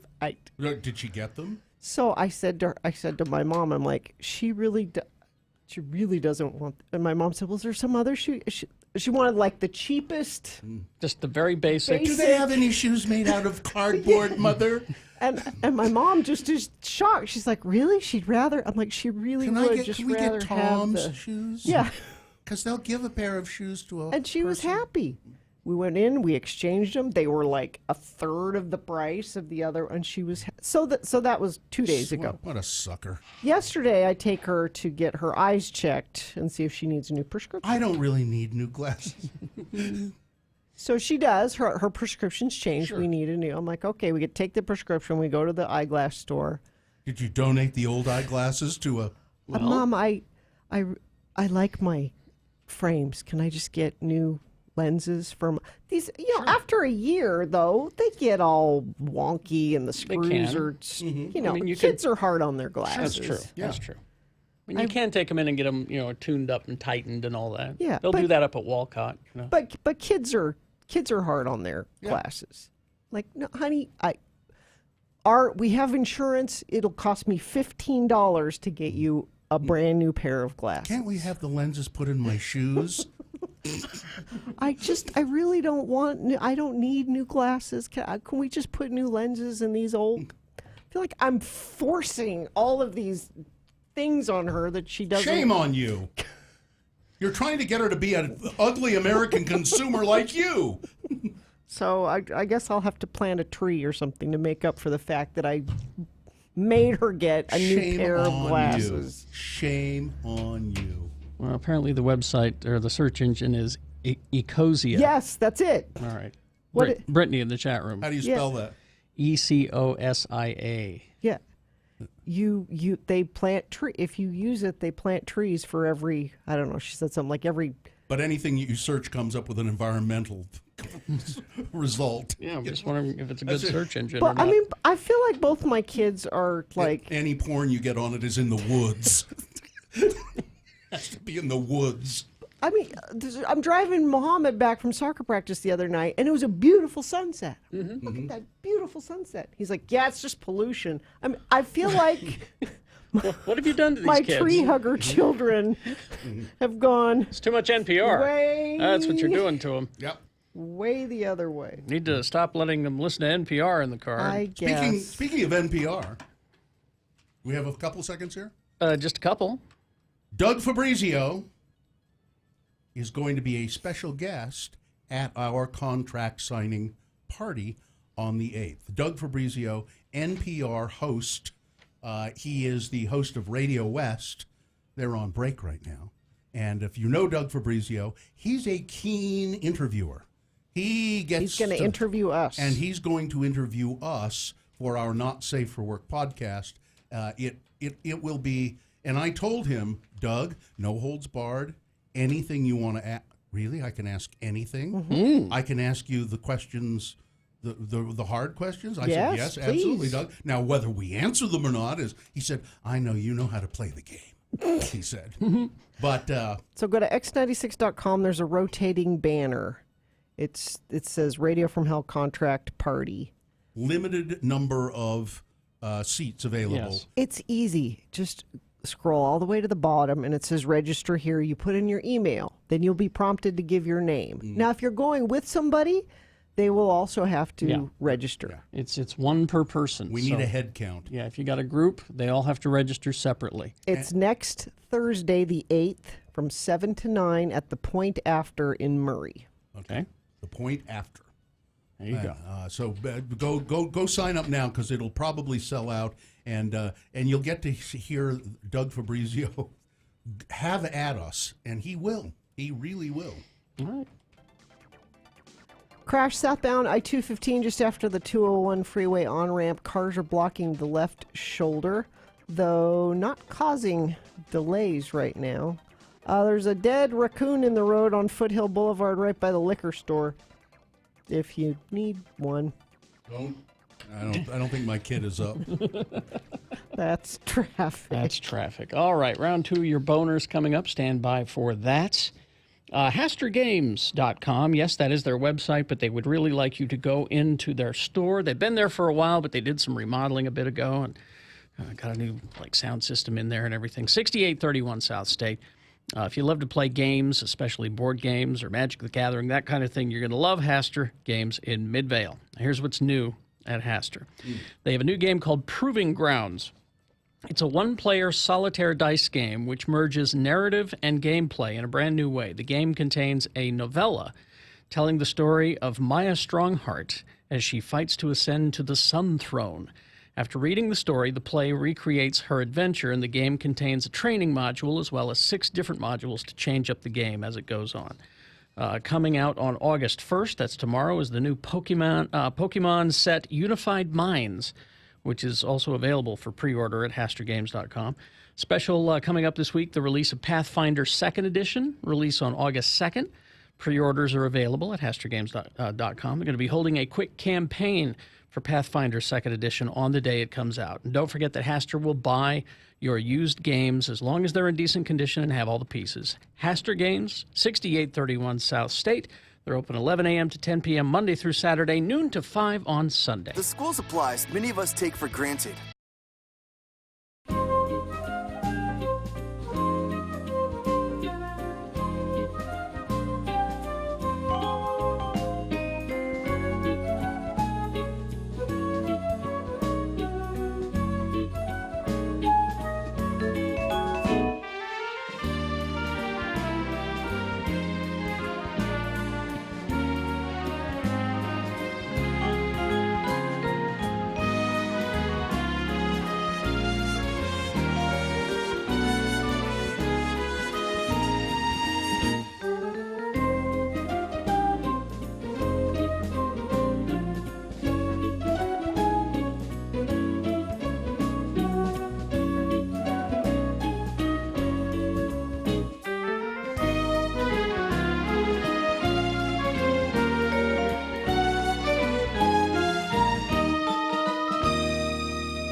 X96 welcomes Mumford & Sons to USANA Amphitheater August 13th. Tickets are on sale now at smithtix.com and all SmithTix locations, but maybe you'll win some from us. I will give you a keyword and you will text it to 33986 for your chance to win. The keyword is music, MUSIC, music. Text it to 33986. All right. I have here. I actually have two lists. I have one for Gina and one for Carrie. So the list for Gina would be 10 hotel tips that no one thought to tell you. I bet I know them. I think you might know some of them. And for Carrie, Yes. it's 10 interesting facts that I bet you didn't know about Kentucky Fried Chicken. Ooh. Well, let's start with that one. Well, I'll alternate. Okay. Oh, okay. All right. You're dueling It's yourself. Radio from Hell with another list, because people love a good list. X96. So he is. He's. Yeah. Why are you hitting yourself? Here are 10. Here's the first of 10 things that people probably don't know, or they're little known facts about Kentucky Fried Chicken. Colonel Sanders, the man behind KFC, often referred to as Colonel Sanders, but his real name is Harlan Sanders. However, he is actually, or was actually, a colonel. Now, not in the way you think. Not in the military. He was given the honorary title of colonel by Kentucky's governor at the time. I never know how to spell colonel. Colonel.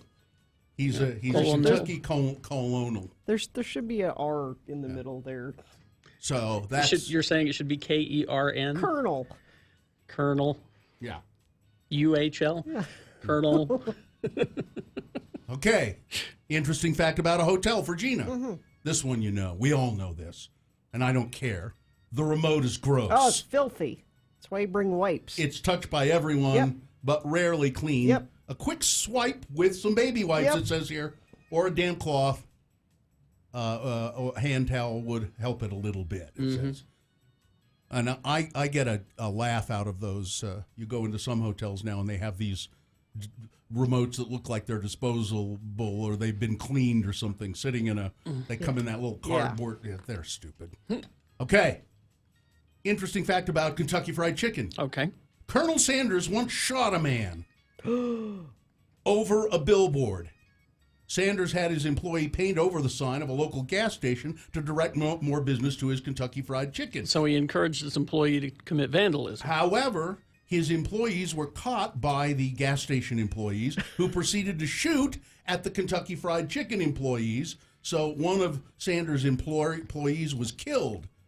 So Sanders retaliated and shot and killed one of the gas station employees. Are you sure? Yep. I guess that's okay in Kentucky? I've heard that story before. He went to trial and he was acquitted. Wow. It was tit for tat. Here's a hotel tip for you, Gina. Okay. Get the Travel Dispatch newsletter. Every Saturday, you will get travel tips, destination coverage, photos from all over the world, and more. So just subscribe online to the Travel Dispatch newsletter. This list paid for by the Travel Dispatch newsletter. Let's see. No? So this is in the New York Times, actually. We paid the New York Times to put this list. Thank you. Here's an interesting fact for you about Kentucky Fried Chicken, Carrie. The secret recipe. Yes. Though many fans are aware that KFC has a top secret recipe, most people don't realize just how secretive it is. Well, it's 17 herbs and spices. It's, Well, in, but it, you it's don't- in Area 51. But you don't know. Yeah, you don't know what they are, do you? The recipe is, in fact, hidden away in a vault. It has never been patented. KFC never patented its recipe because they know once the patent expires, it would be available to the public. And there are people who have seen it. I mean, they have seen the somebody piece of has to paper do it. that it's written on. How do they make the chicken if they don't know the recipe? Well, they do know because they get this. They get it all pre-prepared. Who prepares it? Well, they got 3 labs, and one lab prepares some of the Gumby lab. and then they combine the 3 Oh. into one big bowl and then send it out to your KFC. Gina, you should be skeptical at a hotel of the drinking glasses in Oh, your room. yeah, never. Especially if there's not a restaurant in the hotel. because the drinking glasses are cleaned after every guest, generally. But if there's no on-site restaurant, how are they cleaned? By hand, presumably. But how well? Nope. Give them a rinse and a sniff at least. Nope. Never use them. Okay. Let's see. Here's an interesting fact about KFC. All right. After Colonel Sanders sold the KFC business for a measly $2 million Really? in the mid-'70s, he became very displeased with the way the business was being run. In fact, he went into one chain in New York City's Greenwich Village and exclaimed that the gravy was not fit for a dog. Wow. And I know a little bit more about this. I don't know why I know this. I do, because there was an episode of The Dollop about Colonel Sanders. I believe that Kentucky Fried Chicken for a while had a restraining order against Colonel Sanders. Against the Colonel. Yeah, against the Colonel. Because he would go in, after he sold it, he would go into the restaurants and be an ass. Well, they should have been their standards up a little. Well, they patched it up. They did patch it up. He sounds a little crazy. He He killed a was. guy. He didn't kill a guy. I looked it up. Oh. He shot a guy. Oh, He he didn't shot a guy. die. Didn't just kill a guy. wounded him. Yeah. All right. Well, still. Yeah, but he was acquitted in court. They Yeah, said he it was. They said it was a justified Yep. shooting. It's unhinged. And it says here for hotels, yes, you can take those little shampoo bottles, Well, of course. but you cannot take the robe. No. You got to pay for the road. Don't take the robe. Yeah. It's not something you do. They'll charge you. I mean, They keep track. you can take it, but they'll charge you. How many people know about Kentucky Fried Chicken that Leon Pete Harmon was very responsible for Kentucky Fried Chicken being what it is today, Well- and Pete Harmon right here in Salt Lake City. Yeah, we know that here. We just know that because we live here. The but- very first Kentucky Fried Chicken franchise was Pete Harmon. He met Colonel Sanders. He loved his chicken. He said, let's go into business together. And Colonel Sanders liked Pete Harmon, and the very first KFC branded restaurant was open and still there on State Street. So there you go. We hope you'd enjoyed another list with Radio from Hell on X96. Bill was hitting himself today with dueling lists. Yeah. I did want to mention that in Japan, Kentucky Fried Chicken is a Christmas gift. People have it for Christmas, and they give it to people for Christmas. This makes me want Kentucky Fried I know. Chicken. I know, right? I know. I want to go get one of those bowls. The of those sadness bowl? Sadness bowl. I just failure want pile. I just want regular chicken. I just want Well, maybe that too. Yeah. I go extra crispy. No, original. No, original. Original recipe. Yes, and none of that broasted stuff. All right. Thank you very much. Not so bad this morning. Crash southbound I-15 just after the 201 freeway on-ramp. That's the only accident I'm seeing reported. There is that fire happening down just south of Provo, and perhaps that's causing some issues for drivers down there. Someone was saying it's fairly close to the road. So if you see something, let us know. Text it to us, 33986. Here are boners round two. Boner candidate number one, a gorilla and a noose. What are you trying to say? Boner candidate number two, RJ must be some dog. And boner candidate number three, it was a prank. All right. Boner candidates for round two, along with Big Boy News and a Pinuendo coming up after these. Diamonds Direct. Diamonds Direct. It's right in the name. Says it right there. Yep. Diamonds Direct. They deal in diamonds, mostly in Tel Aviv. The diamond cutters there, and they sell them direct to us. So if you buy, say, an engagement ring at Diamonds Direct, and you're younger and you can only afford rings in this general area, Diamonds Direct has a plan where you can come back a few years from now and upgrade it for more than you paid That's for a great deal. They sell all kinds of jewelry at Diamonds Direct, not just diamonds, but they are known for the beauty and the brilliance of their diamonds. They have a mind-blowing selection, up to 30 times more than the ordinary jewelry stores. They have the most 5-star reviews of any jewelry store in town. A complete objective diamond education is yours for the taking if you go to Diamonds Direct. Remember, it's a no-brainer. Diamonds Direct, the total package, luxury and value in one place, superior quality. Diamonds Direct, 6400 South, across from Fashion Place Mall.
X96. Call 877-602-9696 or text us at 33986. Message and data rates apply. That is the info you will use to vote for round 2 of your boners. Presenting to you now 3 news stories. These are examples of bad, stupid, funny human behavior, and you will decide with your votes of these 3 candidates which one is the worst, which one deserves to go forward to boner fight and possibly become boner of the day. Because if it wins here, it'll have to defeat the winner of round 1's voting. We did that an hour ago. We'll take both of the champions and put them against each other in Boner Dome at 9:20 this morning. That's when boner fight happens, and you decide boner of the day at that time. Right now, you're picking the champion for round 2, so choose wisely. Here we go. 2 candidates now. A third after the news. Once you've heard all 3, then you will vote. One of you lucky random boner voters will receive. You can't buy them.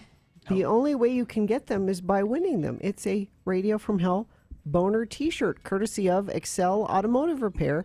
Radio from Hell's official auto mechanics. Don't buy a lemon. Try Excel Automotive's $50 bumper-to-bumper used car checkover before you buy. Limit 2 cars per $50. Here's boner candidate number 1. A gorilla and a noose. Just what are you trying to say? 2 Transportation Security Administration officers have been placed on leave after a racist display was discovered in a baggage screening area at Miami International Airport. There was a photo obtained by CNN. I saw it. I don't know if we have it, but the display included 2 toy gorillas and a noose. Yep, it's right there. Go to x96.com/live. A spokesman for TSA declined to give a detailed description of the display, but there's no other way to take that. The display was immediately removed, and an investigation. Anybody fired? Investigation launched into who was responsible for the unacceptable behavior. The agency said TSA will not tolerate racist or offensive behavior, and those found responsible will be held accountable, they said. Shouldn't be too hard to figure out which one of the workers did that. They said that they will investigate. Boner candidate number 1. A gorilla and a noose. So just what are you trying to say? Here's boner candidate number 2. RJ must be some dog. An Amazon delivery driver was arrested after she stole a couple's dog in front of their Weatherford home and tried to sell it online, authorities said. This is Weatherford, Texas. The driver, the Amazon delivery driver, was making deliveries in early July as a contract driver for Amazon when she spotted the dog. The dachshund, a 2-year-old named RJ, had darted out of his home as his owners opened the door to go to the grocery store and run across the front yard. Ms. Wade, the driver, snatched up the dog. Micah Wade snatched up the dog from the street in front of the house. A landscaper who reported having a conversation with the suspect about the dog, and private security footage from the neighborhood helped identify Wade. After an arrest warrant was issued for her arrest, she turned herself in, denied she had taken the dog. They said, "This is you on surveillance video stealing the dog." And she said, okay. And she went and got the dog and turned RJ over to investigators, who returned RJ to his original owners. Boner candidate number 2. RJ must have been some dog. Coming up in a moment, boner candidate number 3. It was a prank. All right, boner candidate number 3 for round 2. Coming up after this, big boy news and Opinnuendo, brought to you by. Have you been to Moochie's lately? They're cooking up something new for you. Besides their famous authentic Philly cheesesteak, try the new Philly cheesesteak egg rolls. Differently delicious. Well, if music doesn't pan out for Iggy Azalea, she maybe could pursue a Twitter comedy routine. She flexed her humor muscles, it says here. Which ones are those? To make the best. Wouldn't you like to know? Right here. You don't have them. Nope. To make the best, where are they? Right here. Oh, right there? Right about here. Make the best of a bad situation in which a hotel in Las Vegas, and this would just be, and I think this really did happen. I'm sure it did. And it's just outraging. She said they sent her a $54 grilled cheese sandwich. Things went significantly downhill from there, she tweeted. Luckily, She said, I just paid $54 for a grilled cheese sandwich in Las Vegas. And then another post said, oh, and they charged me $10.08 for knives and forks, a meal which I eat with my hands. Wow. We love scammers, she wrote. Plot twist, she later posted, I'm reporting this card as stolen, and from there she got creative. Anyway, I got a complimentary bucket of ice, so at least I have something to drink. Update, there is no ice in the ice bucket. The tweets continued, well, so I got a free bucket. Anyway, there she is. You wonder if they overcharge celebrities because they're like, they won't even know. They're so rich, Yeah, they won't even they don't notice even- they don't a even pay- $64 grilled cheese. They might. They don't even pay attention. That just, So when a couple breaks up, a couple that has pets, figuring out what to do with the pets, or it says here fur babies, they, when they go their specific ways, and custody battles have been known to us ensue. Yeah. Jennifer Aniston and Justin Theroux, Oh, this was sad. they avoided that drama when they split up after 7 years together, including 2.5 years of marriage in early 2018. Their dogs ended up staying with Aniston in the house where they were familiar. They know the house, and he said, Just "Yeah, makes sense. you should keep them here." But Justin located from Los Angeles to New York after the breakup. Because they had already had to spend so much time apart for work, he later told the New York Times, our split up really didn't cause much of a disruption in our lives. Because they weren't together a lot anyway. We were both working a lot and just didn't see each other. But anyway, it was difficult for him to leave the dogs, he said, and one of them died. And they came the German together Shepherd for it, Dolly, yeah.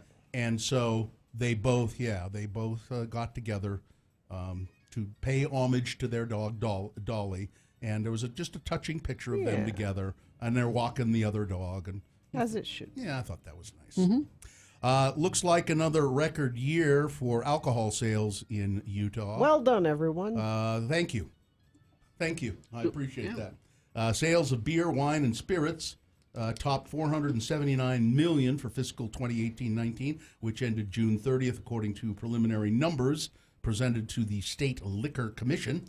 If those numbers hold, it would represent an increase of 5.65%, or $25.6 million over the previous year, when sales hit $453.69 million. According to Man Diep, D-I-E-P, Man Diep, Finance Director at the Utah Department of Alcohol Beverage Control. The new sales figures include beer, wine, and spirits sold at restaurants, bars, and at state-run liquor stores. Now, hear me out. Crazy idea. Because the state always is saying we don't have enough money for this or for that. What if we, hear me out, because we're making a lot of money on liquor, doubled the number of liquor stores? Yeah. Huh? Yes. Would we? Well, okay. Yeah. I mean, that's pie in the sky, isn't it? Yeah. I mean, Why not? then we would have money for things. So we only have one liquor store right now, and I've bitched about this before. Yeah. That stays open Exactly. until 9 o'clock in the Salt Lake area. In the downtown area. That's ridiculous. It's stupid. Oh, by the way, have you ever been to that little liquor store? It's called on Major Street or something. It's Major Street? It's a tiny neighborhood liquor store. Where's it at? It's just below State Street in the 30s. Yes, I have. You know the place I'm talking about. I mean, it's like a, and you go in there and It's you a can secret tell. liquor store? Yeah, they don't have a big no, selection. it's like double the size of this room. Yeah. So why? It's just because of that neighborhood. That neighborhood. And you can tell people who go in there. I've been there twice, I think, because I've been in that area. I thought I need to go to a liquor store. Oh, there, and so I look up on my phone, and you go in there, and the way they talk to the customers, they know them all. Yeah. You know, it's a But neighborhood. when you walked in, did they say, "Where are you from?" No, but I said this is a friendly place, and they said, yeah, it's a neighborhood place. Really, we know most. I said, you seem to know. Yeah, we know most of the customers, and yeah, we love it here. So it's the happiest liquor store I've been to in Utah. That's for sure. Let's see. Speaking of, someone says they closed that one. That I've little been there fairly recently. that little store is on Miller Street, and they Miller just Street. closed it. Miller Street. Huh. They did? No, come on. Well, why would they lie? Utah State. Well, people say all kinds of things, Gina. People. I'm going to get Bill. I'm going to tell him that. People are mistaken about all kinds of things.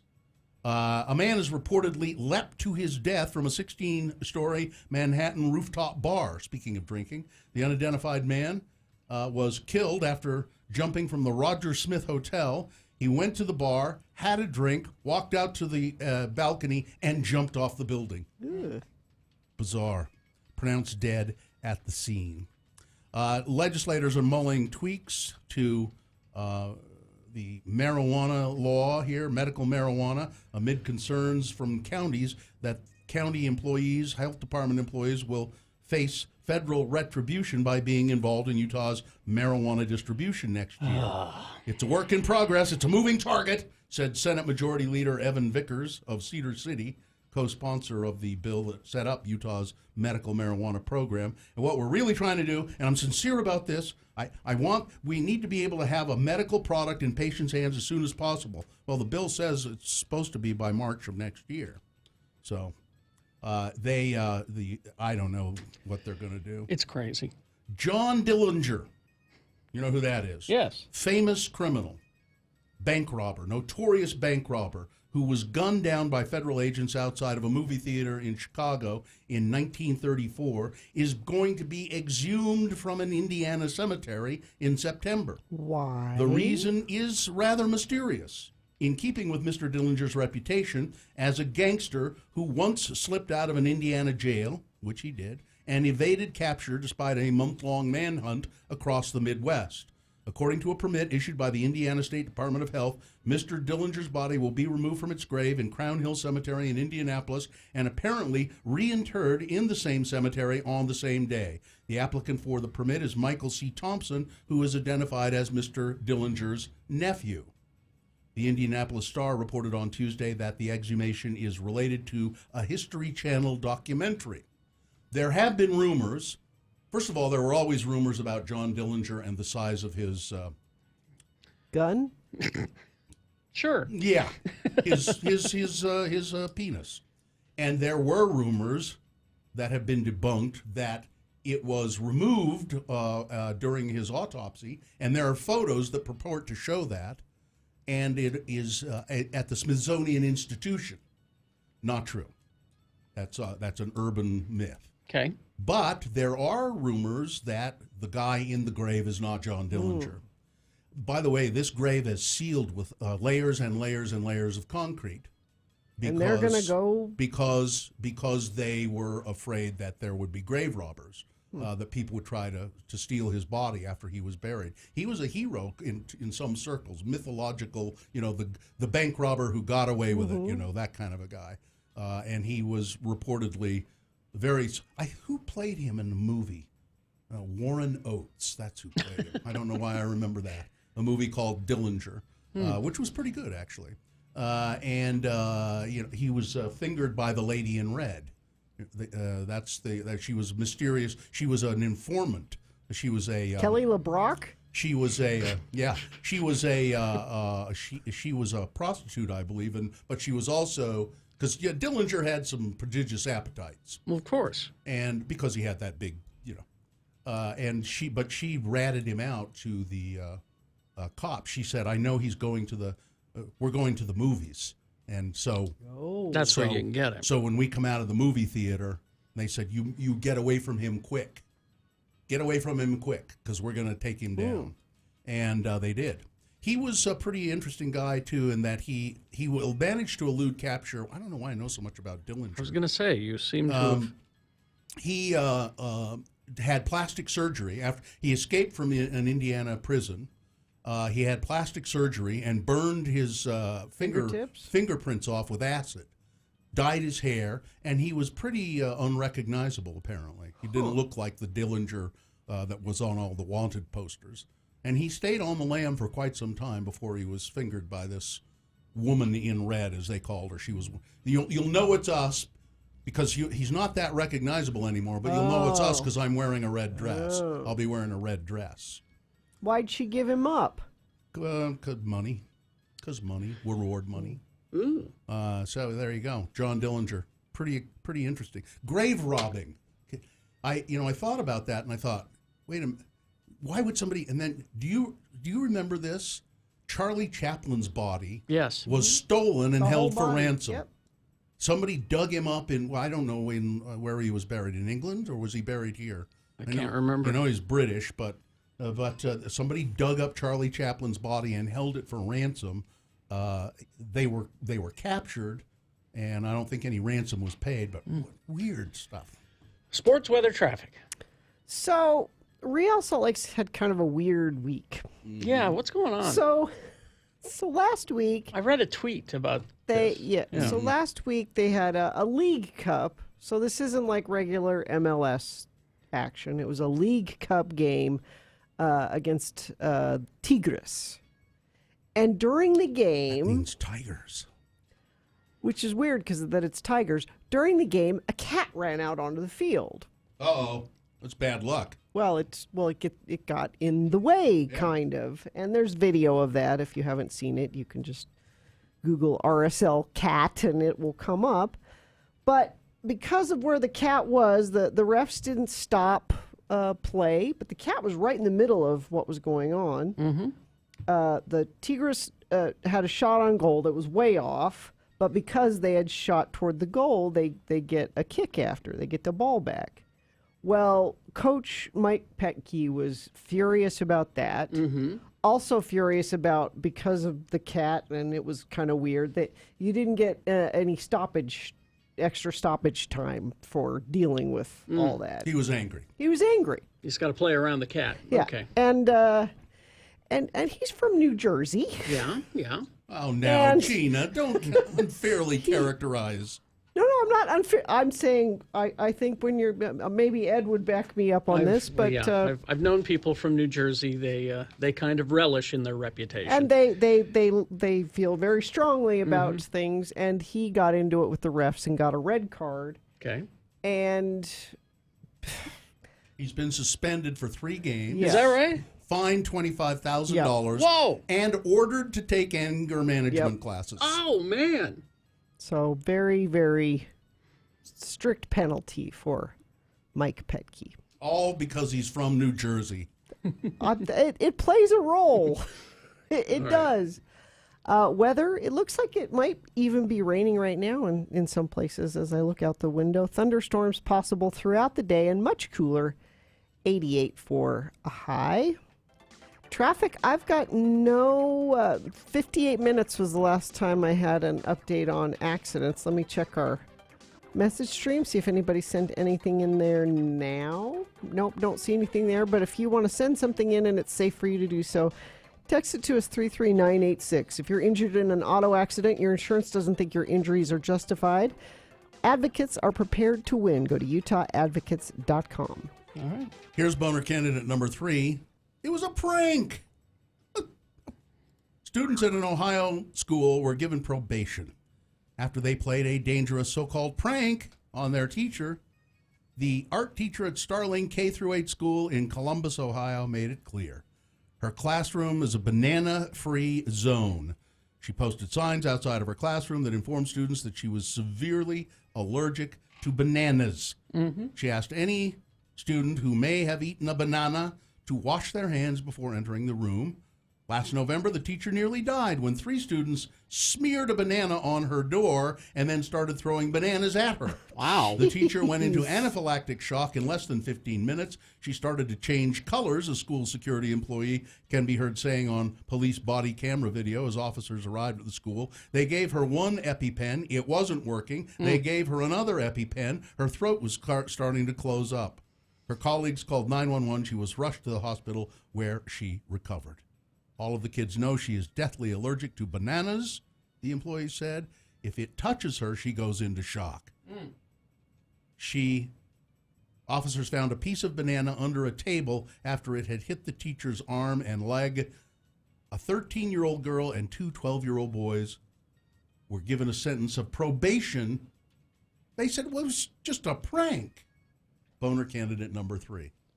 All right, let's review the first 2 and vote. She didn't die. Boner candidate number 1, a noose and a gorilla. Huh. What is it that you're trying to say? A racist display at Miami International Airport spurs a TSA investigation. Boner candidate number 2, RJ must be some dog. An Amazon delivery driver stealing a Texas couple's dog, the dachshund RJ, and trying to sell it online. And boner candidate number 3, it was a prank.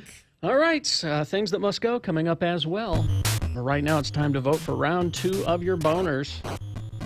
1, 2, or 3. You've got to decide of these 3 candidates which one is the worst and therefore most qualified to go forward to boner fight and maybe become boner of the day.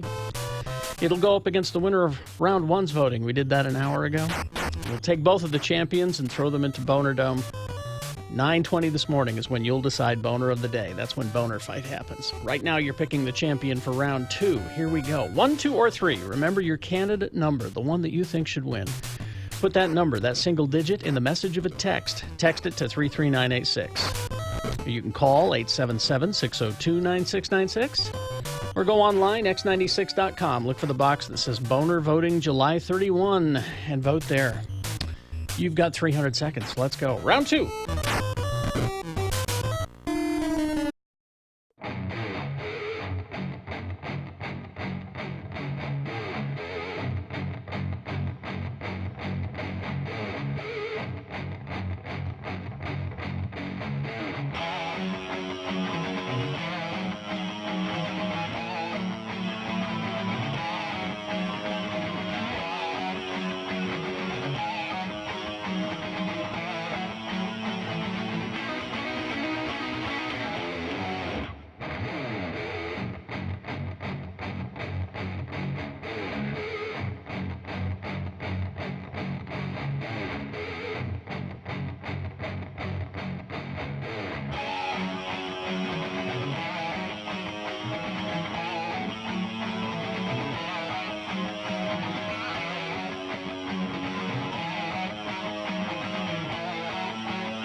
8:46, things that must go next. But first, let's award round 2 of your boners. Which is brought to you in part by a Korean-style corn on the cob. And Snowbird, there's no off-season with tram rides, hiking, activities at the base. There are plenty of ways to take summer head-on. Plan your escape at snowbird.com. Boner candidate number 1, a gorilla and a noose. What are you trying to say?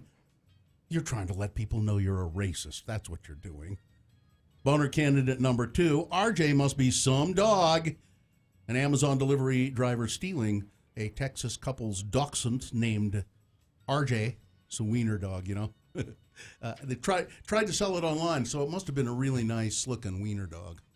And boner candidate number 3, it was a prank. Middle schoolers sentenced for life-threatening prank on teacher with food allergy. She's allergic to bananas. They threw bananas at her. Darren won a boner T-shirt, and the overwhelming winner, boner candidate number 3, it was a prank. All right, there you go. That's as the winner of round 2 goes forward to boner fight. Might be boner of the day if it defeats the winner of round 1's voting. We're going to take both those champions and throw them into the Boner Dome at 9:20. That's when you'll decide boner of the day. Things that must go, brought to you by. Upon qualification, buy a new home with New Dwello's Gift of Equity rebate and credit program. That's $28,124 in down payment assistance for those who qualify for the purchase of a new home. Text the word money to 62687. Things that must go on the radio. Now, these are things that are bugging you, our dear friends of the program, things that you just can't stand anymore. And so you put them in an email and you send them to us, and we'll perhaps read them on our show. And if we do read them, at the very least, it'll make you feel better. And at the very best, it may have some magical effect on these things, and they will, in fact, go from your lives. So if you have something that must go or a few things that must go, put them in an email. Put must go in the subject line and send it to radiofromhell@x96.com. Carrie. I'll start with just a few from our family. My wife and I give you and the dogs kind of a glimpse into the trials and tribulations that face us every day.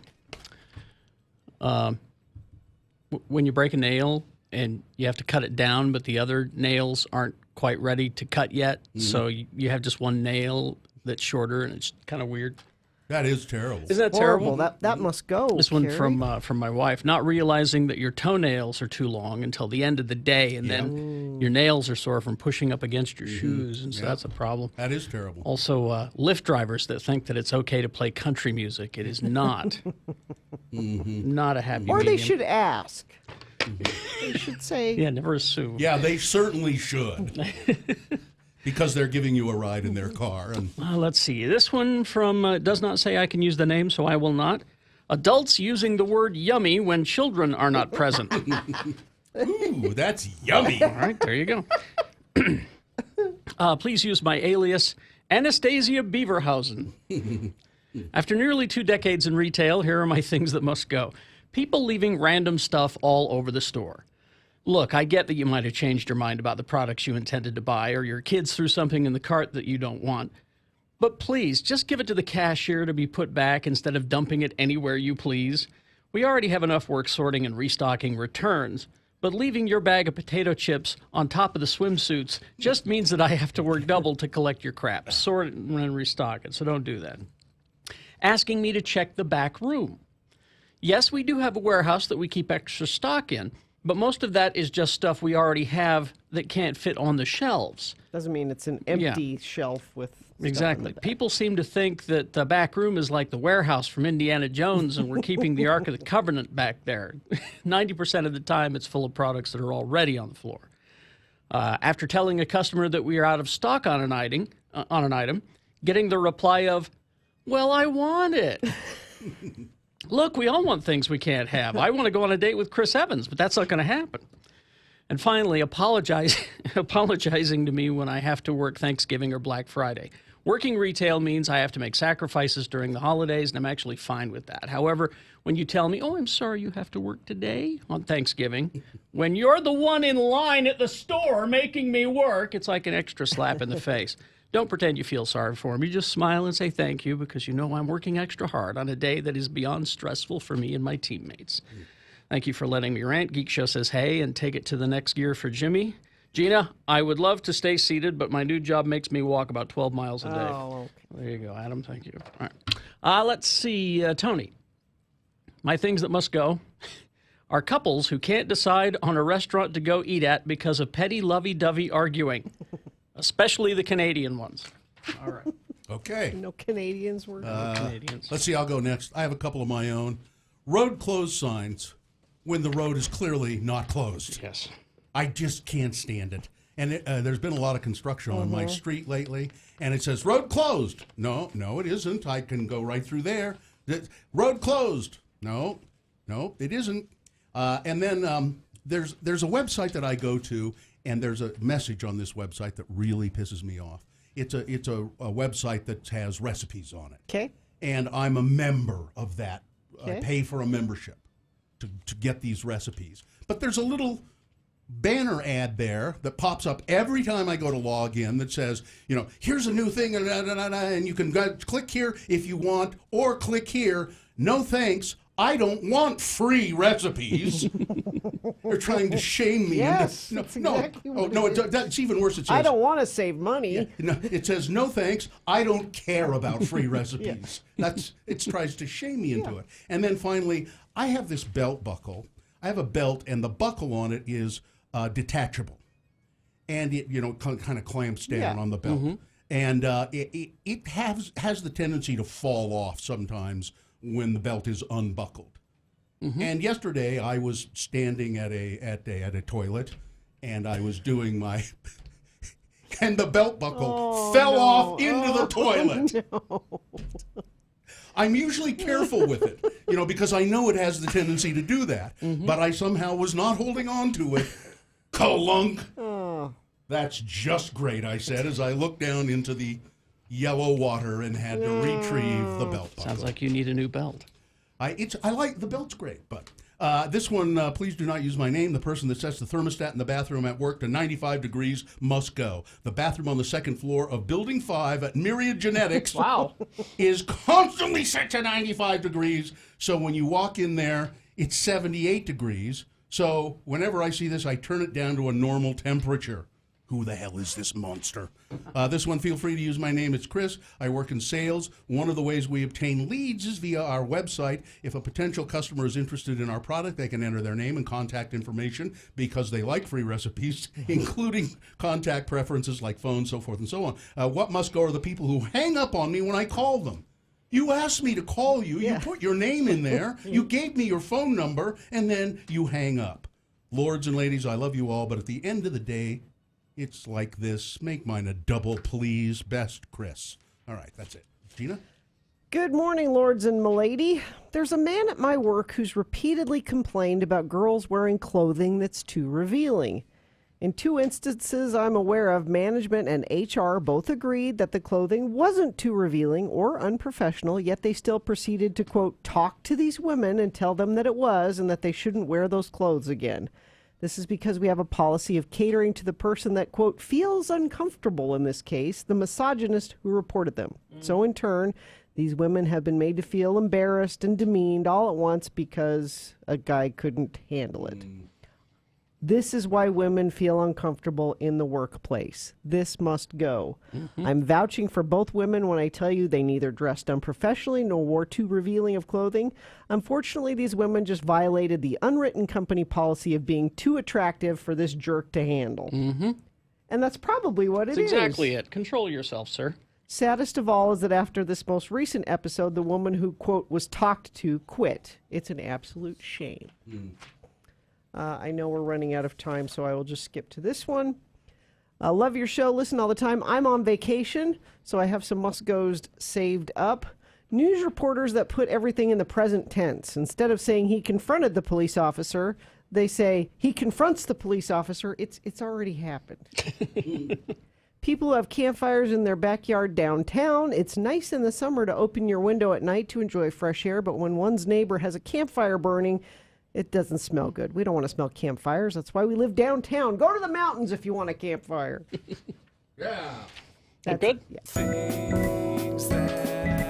Things that must go on. All right, KXRK Provo, and we got Corey's concert and community calendar coming up. Stand by for that. Snowbird Ski and Summer Resort. Go to snowbird.com. I just did. Uh-huh. And because I was curious what the family flick was for this week. They do free movies every Saturday night. What is it? On the plaza. I'm so excited. Huh? This might be worth a drive up there for me. It's Grease. It's always worth a drive up there, even if it's Grease. Snowbird Ski and Summer Resort, $116 per person per night for the getaway package. That's really a great deal because it's lodging, it's breakfast in the morning, and it's unlimited use of the activities. That's the Coaster. Alpine slide and the mountain coaster and the tram. So you can go up to the top of Hidden Peak. So snowbird.com is where you want to go for all of that information. X96 and Utah Law Enforcement Memorial announced the 13th annual Rod.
Because on this day, Bill Berry. Yeah, Yes. REM drummer. And that's an extra drummery song, so we picked it. Is are they?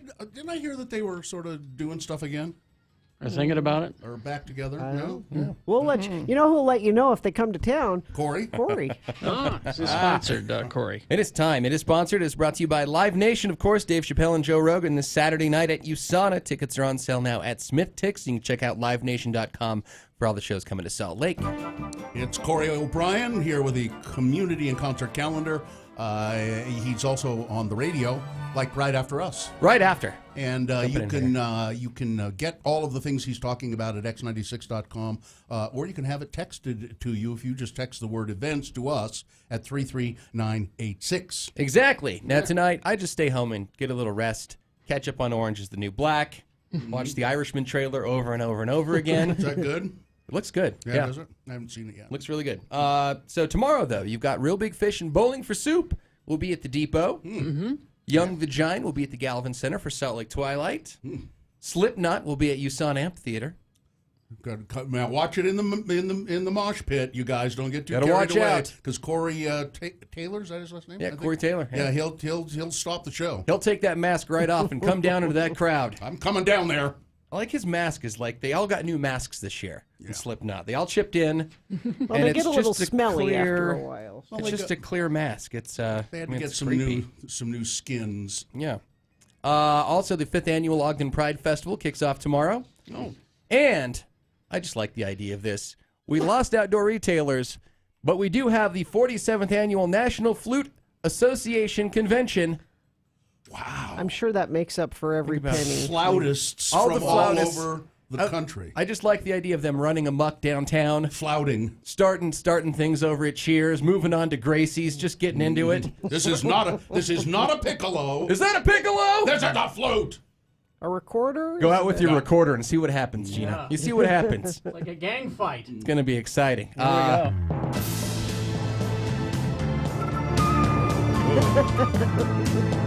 Sexy. Bold. Go ahead. Be a Have lot- another cigarette. Be a lot of that. I hear they go through more condoms this weekend than any other weekend that right? in all of the year. Yeah, Because even of more than the Olympics, I hear. The flautists. Wild. They're untamed. All right, Friday, Matt and Kim will be at Ogden Amphitheater for Ogden Twilight. The 50th annual Park City Kimball Arts Festival gets going on Friday in Park City. Christina P. will be at Wise Guys. Love her. Is it Your Mama's House podcast with her and Tom Segura, right? I think that's what it is. She's fantastic, though. Saturdays, we mentioned Joe Rogan and Dave Chappelle at USANA. The food truck and brewery battle will be at the Gateway. You've got 18 food trucks, 13 brewers battling for your affection. So go out and vote. This sounds like the 7th Circle of Hell to me, but why not? The 7th Annual Antelope Island Spider Festival. Oh, when is that? That will be on Saturday. The Spider Festival. It's a day full of spider-themed presentations, crafts, guided walks, citizen science, poetry. It's this Spider time poetry. This time of the year, there are a lot of orb weaver spiders on Antelope Island. I know. No, I pass. know Hard they. pass. I know they provide a valuable service to our ecosystem.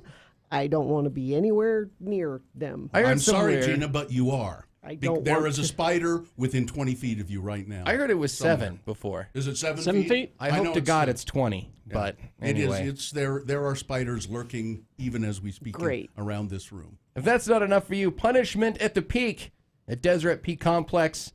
Sanctioned car wrecks known as demolition derbies, one of our favorite pastimes here. Yes. And that's it. I mean, I don't know what Shark Week's still going on at the aquarium. So Okay. spiders and sharks. Last year I went and swam with the sharks. You did. You hopped in. Yeah. How was that? Were you scared at all at any point? I was not. Okay. I was only scared of looking so inept. No, you look like you knew what you were doing. Did I really? I don't know. All right. Thank you, Corey. There we go. Sponsored? Once again, brought to you by Live Nation. Dave Chappelle and Joe Rogan this Saturday at USANA. Go to livenation.com for all the shows coming to Salt Lake. All right. Thank you very much. We got Boner Fight coming up after these. You'll determine Boner of the Day at that time. Stand by. What if I told you there's a way to keep an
3986. Call 877-602-9696 or text us at 33986. Message and data rates apply. All right, you'll need that information here in about 5 or so minutes.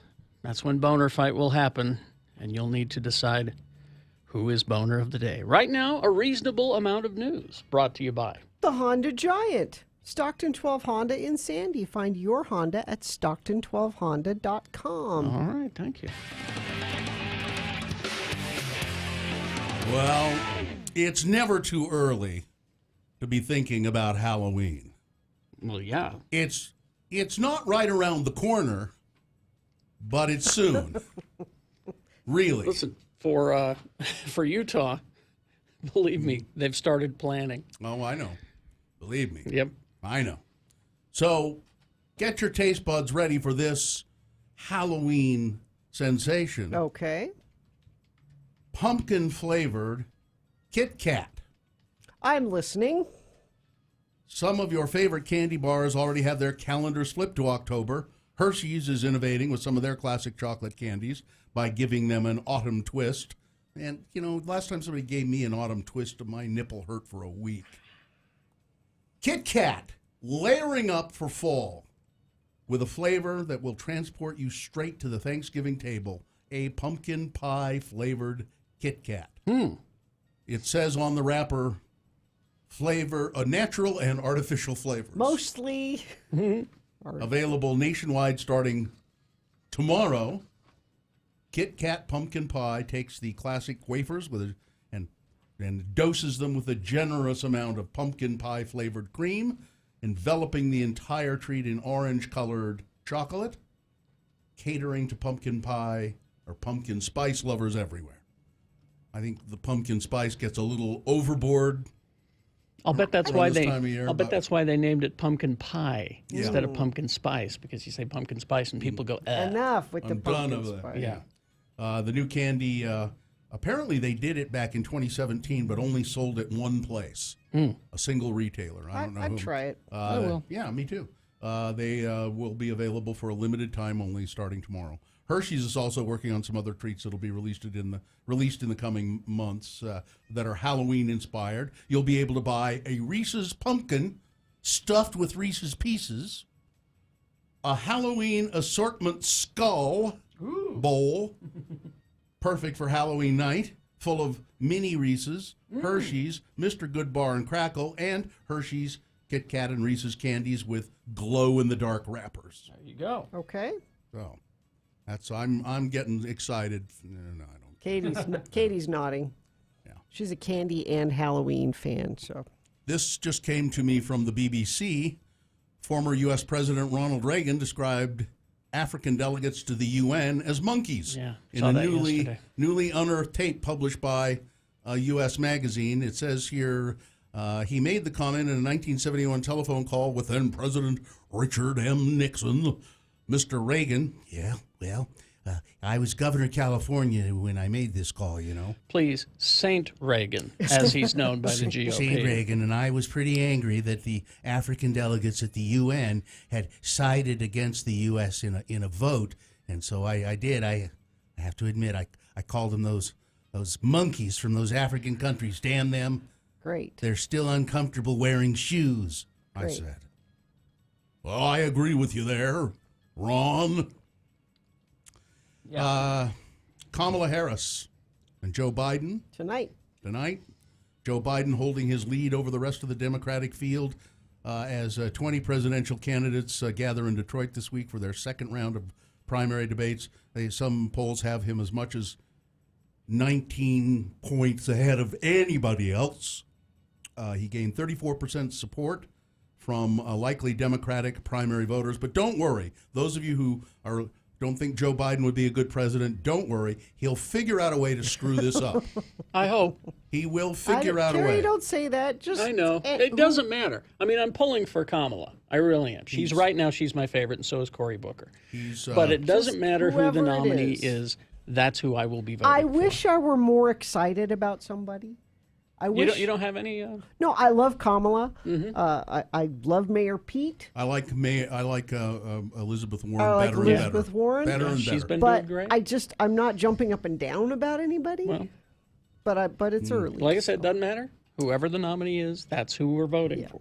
A YouTuber known as the King of Random from here in Utah, Hurricane, has been killed while paragliding. He's paragliding in Hurricane. Police say that Jonathan Grant Thompson was reported missing around 10:30 Monday night. Washington County Search and Rescue and volunteers found his body near the Honeymoon Trail south of Hurricane early Tuesday morning, thanks to a GPS locator that he was wearing. He was a well-known YouTuber, 11.5 million subscribers. His YouTube channel was called The King of Random.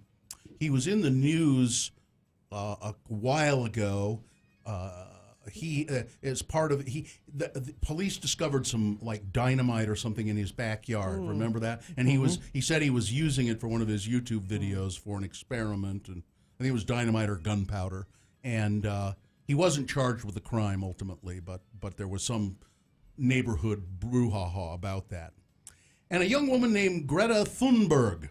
She's awesome. Have you watched any of her videos? I did this morning a little bit. This is the first time I've heard of her. Now, what does she do? She is a 16-year-old climate change protester. You'll love her. Oh, really? Yeah. Greta Thunberg. She is a Swedish climate activist.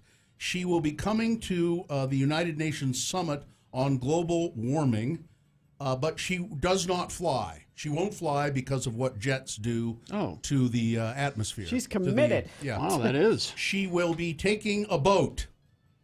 She has accepted a ride in an open cockpit racing yacht to come to New York. Good news, I will be joining the UN Climate Action Summit in New York, Ms. Thunberg said Monday on Twitter. I've been offered a ride on the 60-foot racing boat Malaysia 2. The trip to New York is expected to take 2 weeks. Ms. Thunberg, who is taking the year off from school to campaign against climate change, also plans to attend the annual United Nations Framework Convention on Climate Change talks in Santiago, Chile. So this boat is pretty amazing. It's not a comfortable boat. It's a racing boat. It's designed for long-distance sail racing. It's not like a cruise. No, it has no electricity. It has no bathroom facilities. It's just a racing boat. But she's coming all the way? Yeah. Wow. Boris Herman, who will skipper the boat, said the voyage would not be a luxury cruise. He said there's no comfort, there's no kitchen, no refrigeration, no air conditioning. I told her you're going to be eating freeze-dried meals for 2 weeks, and she strikes me as the kind of kid that would be all over there. Let me guess. Your daughter's a fan? Oh yeah. Of course. Yeah. It's Boner Fight. With Radio from Hell on X96. Whereas my son said, she's a fool. All right, so we had Boner candidate number 1 from the 7 o'clock hour. I need a down and dirty guy.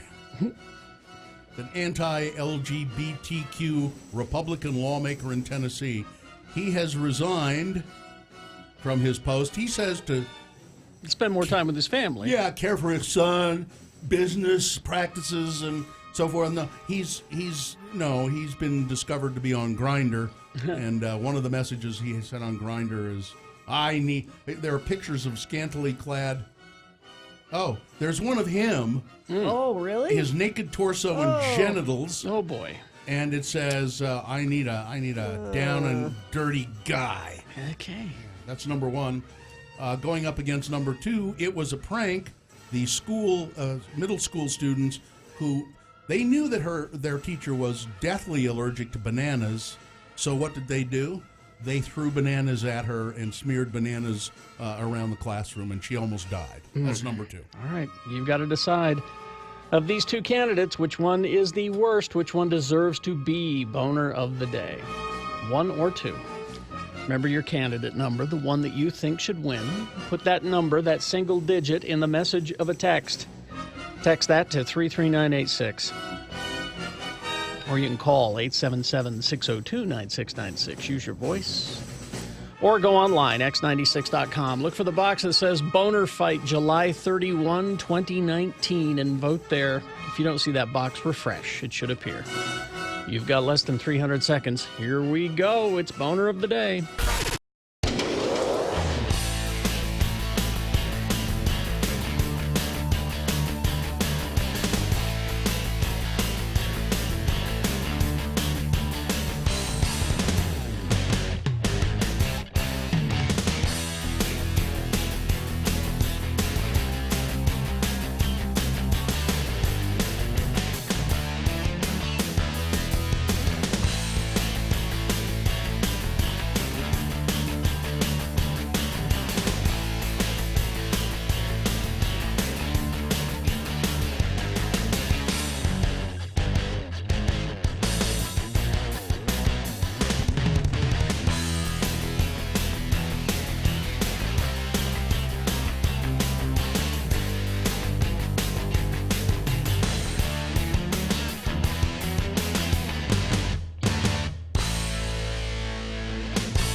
X96. All right, it's time to award Boner of the Day. And that is brought to you totally by, or in No, part by? in part by. In part by. I never know. In part by Korean tacos and Korean style corn on the cob. Oh man, it was good. And Carrie Jackson What? join you Thursday at Murdoch Hyundai open house event in Woods Cross from 4 to 6 p.m. Here's what you'll have, Carrie. Oh, okay, what? Fan X tickets. Okay. And a chance to win Band of Skulls tickets. And I will have some comic books to give away.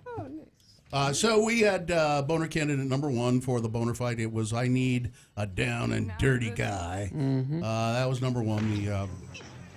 The Tennessee state legislator who was consistently voted against. He's very conservative Republican. Voted against LGBTQ issues. Any anti-abortion stuff, he votes against that. It was discovered he's been on Grindr with naked pictures of himself saying, I need a down and dirty guy. That went up against number 2. It was a prank. Middle school students, 3 of them, knowing that their teacher was deathly allergic to bananas, decided that they would test that out. And they threw bananas at her. And yes, indeed, she was very allergic. She almost died as a result. Well, it was just a prank. The winner, boner candidate number 2, it was a prank. All right, there you go. That's your Boner of the Day for July 31st, 2019. It is now qualified to be Boner of the Week. That will be decided by Dave the Flower Guy on Friday. Look, it's Kate. I'm going to try and do your last name.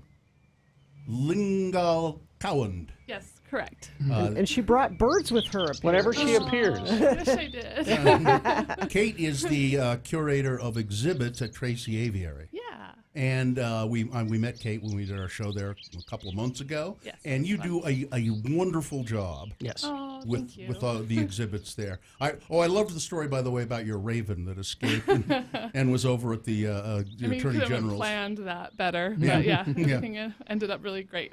Yeah, the raven is safe, but it was doing good. what an interesting animal he is. But at any rate, you've got an event coming up here tomorrow. Yes. Tell us about this Birds and Brew. Yeah, so Birds and Brew is centered around a conservation initiative that we have been working on, which is called Lights Out Salt Lake.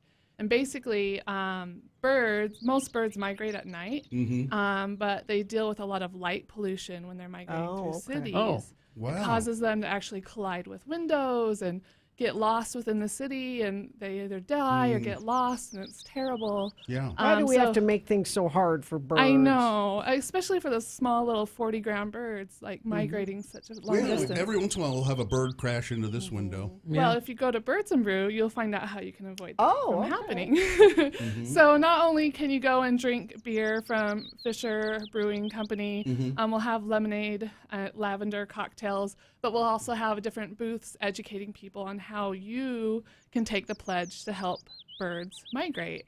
And it can be just as simple as making sure you have lights off from 11 p.m. to 6 a.m. during migration season. It's fun. You can go and enjoy the aviary grounds, learn a little bit about conservation, and support the aviaries. We continue to study this and see how we can make efforts to help them out. Now, this is an evening event at the aviary. Correct. 21 and older. Evening event, and I have to say, I mean, I love the aviary any time of the day, but the evening's the best time to visit. I'll it. bet. Really? Lovely. Is it really? And there's you got twinkly lights and stuff around. Usually we have twinkly lights, and nowhere else in Utah can you hear a bald eagle, a laughing kookaburra, a long-billed curlew, and a red-legged Sariyama all at once. Well, there's talking as you're walking around drinking a beer. There's It's one other amazing. place at Gina's house. Other than I mean, that, that's awesome. I should come by. So it's Tracy Aviary. It's Birds and Brew. do you have to sign up in advance, or can you just show up? I believe you can still purchase tickets online, and you can also purchase when you show up at the aviary. $14 for the tickets. It's got activities, it says. Yeah, adults, arts, and crafts. So you can learn to make window decals. We have seed bombs that have seeds for native plants. You'll get a nice presentation from the Dark Skies people, and they know a lot more about that than I do. I think there's going to be a photo booth and possibly stargazing as well. Cool. So Sounds it should be great. a fun night. That's tomorrow at Tracy Aviary, 7 to 10 p.m. You can register online for this at TracyAviary.org. TracyAviary.org. Kate Lingle Cowland.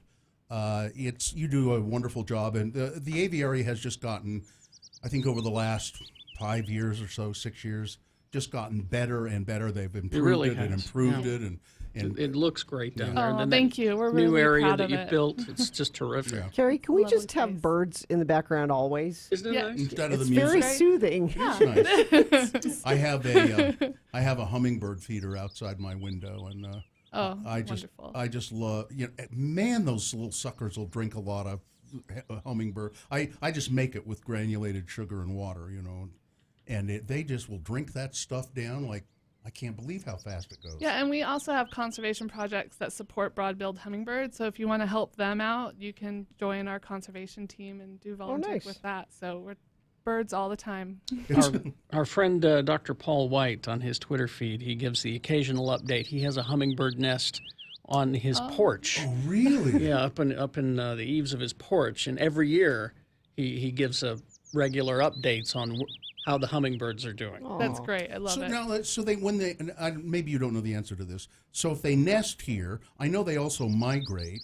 So they come here and have babies and then go back to wherever they came from? It depends on the species. I see. So there's some birds that just use Utah as a stopping part. So like I was camping the other night at Smith and Morehouse, and we saw common terns catching fish, and they were just stopover. They were migrating because they were headed to the Arctic where they breed, where there's a lot more food availability. So it just kind of depends on the species on whether they stay here or move on. Yeah. It's Birds and Brews tomorrow at Tracy Aviary. Fisher Beer, of course, the big sponsor of that. And so go to tracyaviary.org and register, or show up tomorrow at 7 o'clock. Yeah. Thank you so much. Nice to meet you again, Kate. Thank you. Thank you. If you like food trucks and you like beer, get ready for the greatest day.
X96. New issue of Daredevil. You know, at the end of that bit, Yeah. Stephen Colbert was speaking Elvish. And you know that was accurate Elvish. Yeah. Because he's that big of a Lord of the Rings nerd. He was actually saying something. I'm sure he Yes. was saying something in Elvish. Yes, he was, and I'll bet if you look online, Somebody's probably somebody translated has it. translated it. and- Yeah. When I went to get my daughter's new glasses yesterday, the guy that was working there, I bet he's a friend of the program. Was he an elf? Well, so we had to give him our insurance information. Insurance information is in my husband's name, which is not Joe. It's not Joe Jones? Huh. And What a surprise. He read it and he said, I read a lot of fantasy books, and his name sounds like a character in Lord of the Rings. And I'd never thought about it before, but it does. He's a character in your fantasy book, isn't he, Tina? is.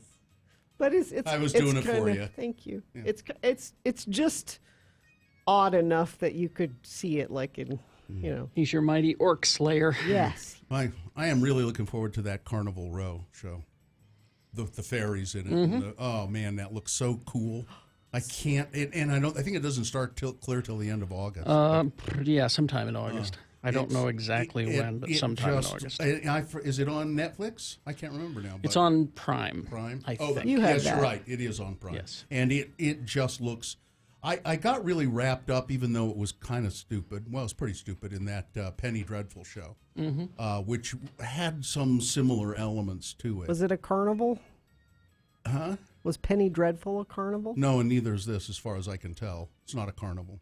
I don't. Carnival Row must refer to some place. Oh, I didn't. I don't know anything it's- about it. It's not a carnival. It's just it's about a murder mystery in Victorian England. But in this Victorian England, there are fairies, and a detective is having an illicit love affair with a fairy, and it's Cara Delevingne. Yeah, and She's got great eyebrows. she does, and she's got wings in this, and she's pretty cute. And then there's like this black guy who comes walking up. He's like a butler or something, and he's got ram horns and hooves. You can tell he's walking upright on hooves. So it's just a kind of a weird monster mashup. It's a world where the magical creatures of legend actually exist and live with humans. Mm-hmm. And it just looks fascinating, absolutely fascinating. I've always kind of had a thing for fairies anyway. I don't know why. Oh, yeah? Yeah. I don't know why. You've had a thing for fairies. Ever since Tinkerbell, when I was a little kid. Oh. Peter Pan. You're clapping your hands all the time, hoping to... Well, the cartoon Tinkerbell was the one I fell in love with because Tink, as she is known, in the old TV Mary Martin Peter Pan, was just a little blipping thing of light. You never saw her. But Tinkerbell the cartoon, she was pretty sexy. Walt gave her a body. That's right. Why do you have to say it like that? She went from light to... Yeah. And then she became Julia Roberts. Yeah, what No, she was a... I love Julia, but she was a terrible...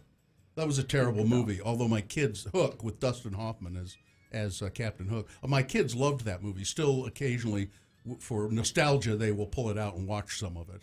But I thought it was awful. Now, what was the deal with Julia Roberts in that movie? Was she because she never interacted with anybody, but she reacted to, right? Well, because it was all filmed separately. This was an old movie, so the CG stuff was kind of really bad. Well, I don't think it existed actually at that and time. she wasn't blonde. It was just like her weird red hair, short. It just was not good. I mean, if you're reimagining Tinkerbell, it's okay if she's a redhead, but sure, it seemed like she was just in a cage the whole time, right? No, I mean she. I don't remember. I mean, I only saw it once. But so. it was the special effects were not good. So okay, that Peter Pan with Jason Isaacs as Captain Hook. Now that's a pretty good Peter Pan, and he is a great. I mean, he's no Cyril Richard, the flamboyantly gay Captain Hook of the old Mary Martin stage play one. But he is a great Captain Hook in, I think it's just called Pan. That's a very good version. As I recall, Dustin Hoffman was okay as Hook. It was just like I said, I only saw it once. So it's a Spielberg Yeah, movie, yeah. and it's Spielberg being the over-the-top, too much Spielberg. Yeah. Like there's like a food fight that's paintball, like paintballs in it. Well, it's the imaginary food, right? Yeah. That's and it's just too much.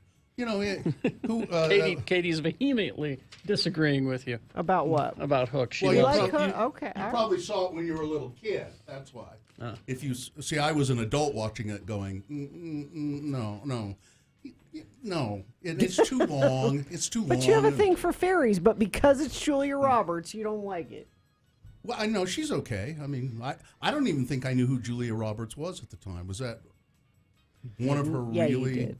You did. She was pretty known. That at was the after time. Pretty Woman. Was Yeah. it? Well, I never saw that. I never saw Mary Riley either. Well, nobody saw that. You should have seen Pretty Woman. I didn't want to. Mary Riley. I didn't want to see it. I know nothing about the movie Except except that. that. And that's just from the It's a trailer. Jekyll and Hyde movie. Is it? I should Yeah. love it. Is she Jekyll and Hyde? No, she's Mary like Riley. the maid. She's the maid. And she suspects something is up. Yeah, of course she does. And I'm kind of attracted to Mr. Hyde. Mr. Jekyll. Who's Jekyll in that? Oh, you're going to make me look. Well, I know you. I thought you'd know because No, I I thought can't you'd seen it. remember. You were the one person who saw it. What is it? Oh, I know who it is. It's what's the guy who What's the guy? Give me a minute. What? I can't think of his name. I'll get it. Hold I can on. picture him. What was he in? Sounds like. Well, he mostly does stand-up comedy. Guy is saying John Malkovich, but Oh no, it was Louis Anderson. It was Louis Anderson. I don't feel well at all. I feel a change coming on. Changing. It was Louis Anderson. I think. You ever get that feeling? Pretty sure. When you get, and it starts here. It starts in my wrist, He becomes and Mr. then it Jekyll. works its way up. Yeah. Oh, it's really uncomfortable. Beast. He's a beast. Mary Riley. Mary Riley. There's that Mary Riley again. It is John Malkovich. It is John Malkovich. So that should have been good, but Malkovich. I don't think it was. So anyway. All right, let's do the promo. And then we'll do a promo. And now I've gone down the Mary Riley hole. Please, Gina, please. Pull out. All right, there you go. On Thursday's Radio from Hell show. Well, if you want to try and beat Gina at some trivia, we'll have some for you, and you'll be here at 7 a.m. But if you have to, but Well, let's start over. This is Jesus, I was following him along, and I'm know, like, what I happened? know. All right.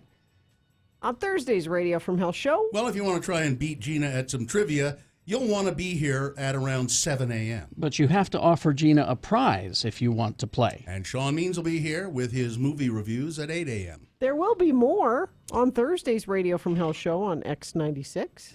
More.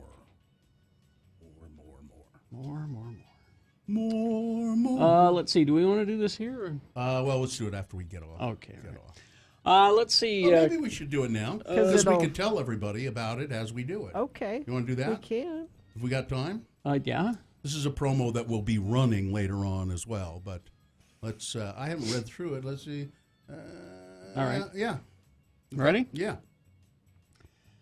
Don't miss Radio from Hell at the point after for our special contract signing mixer on Thursday, August 8th from 7 to 9 p.m. We'll be doing a Not Safe for Work podcast episode from 7 to 8. Radio West host Doug Fabrizio will be our special guest, using his NPR skills to interview us within an inch of our lives. Don't miss it. He'll turn up all the Radio from Hell dirt of the past and present. Featuring Outlaw Distillery and more. And finger steaks, that's the more.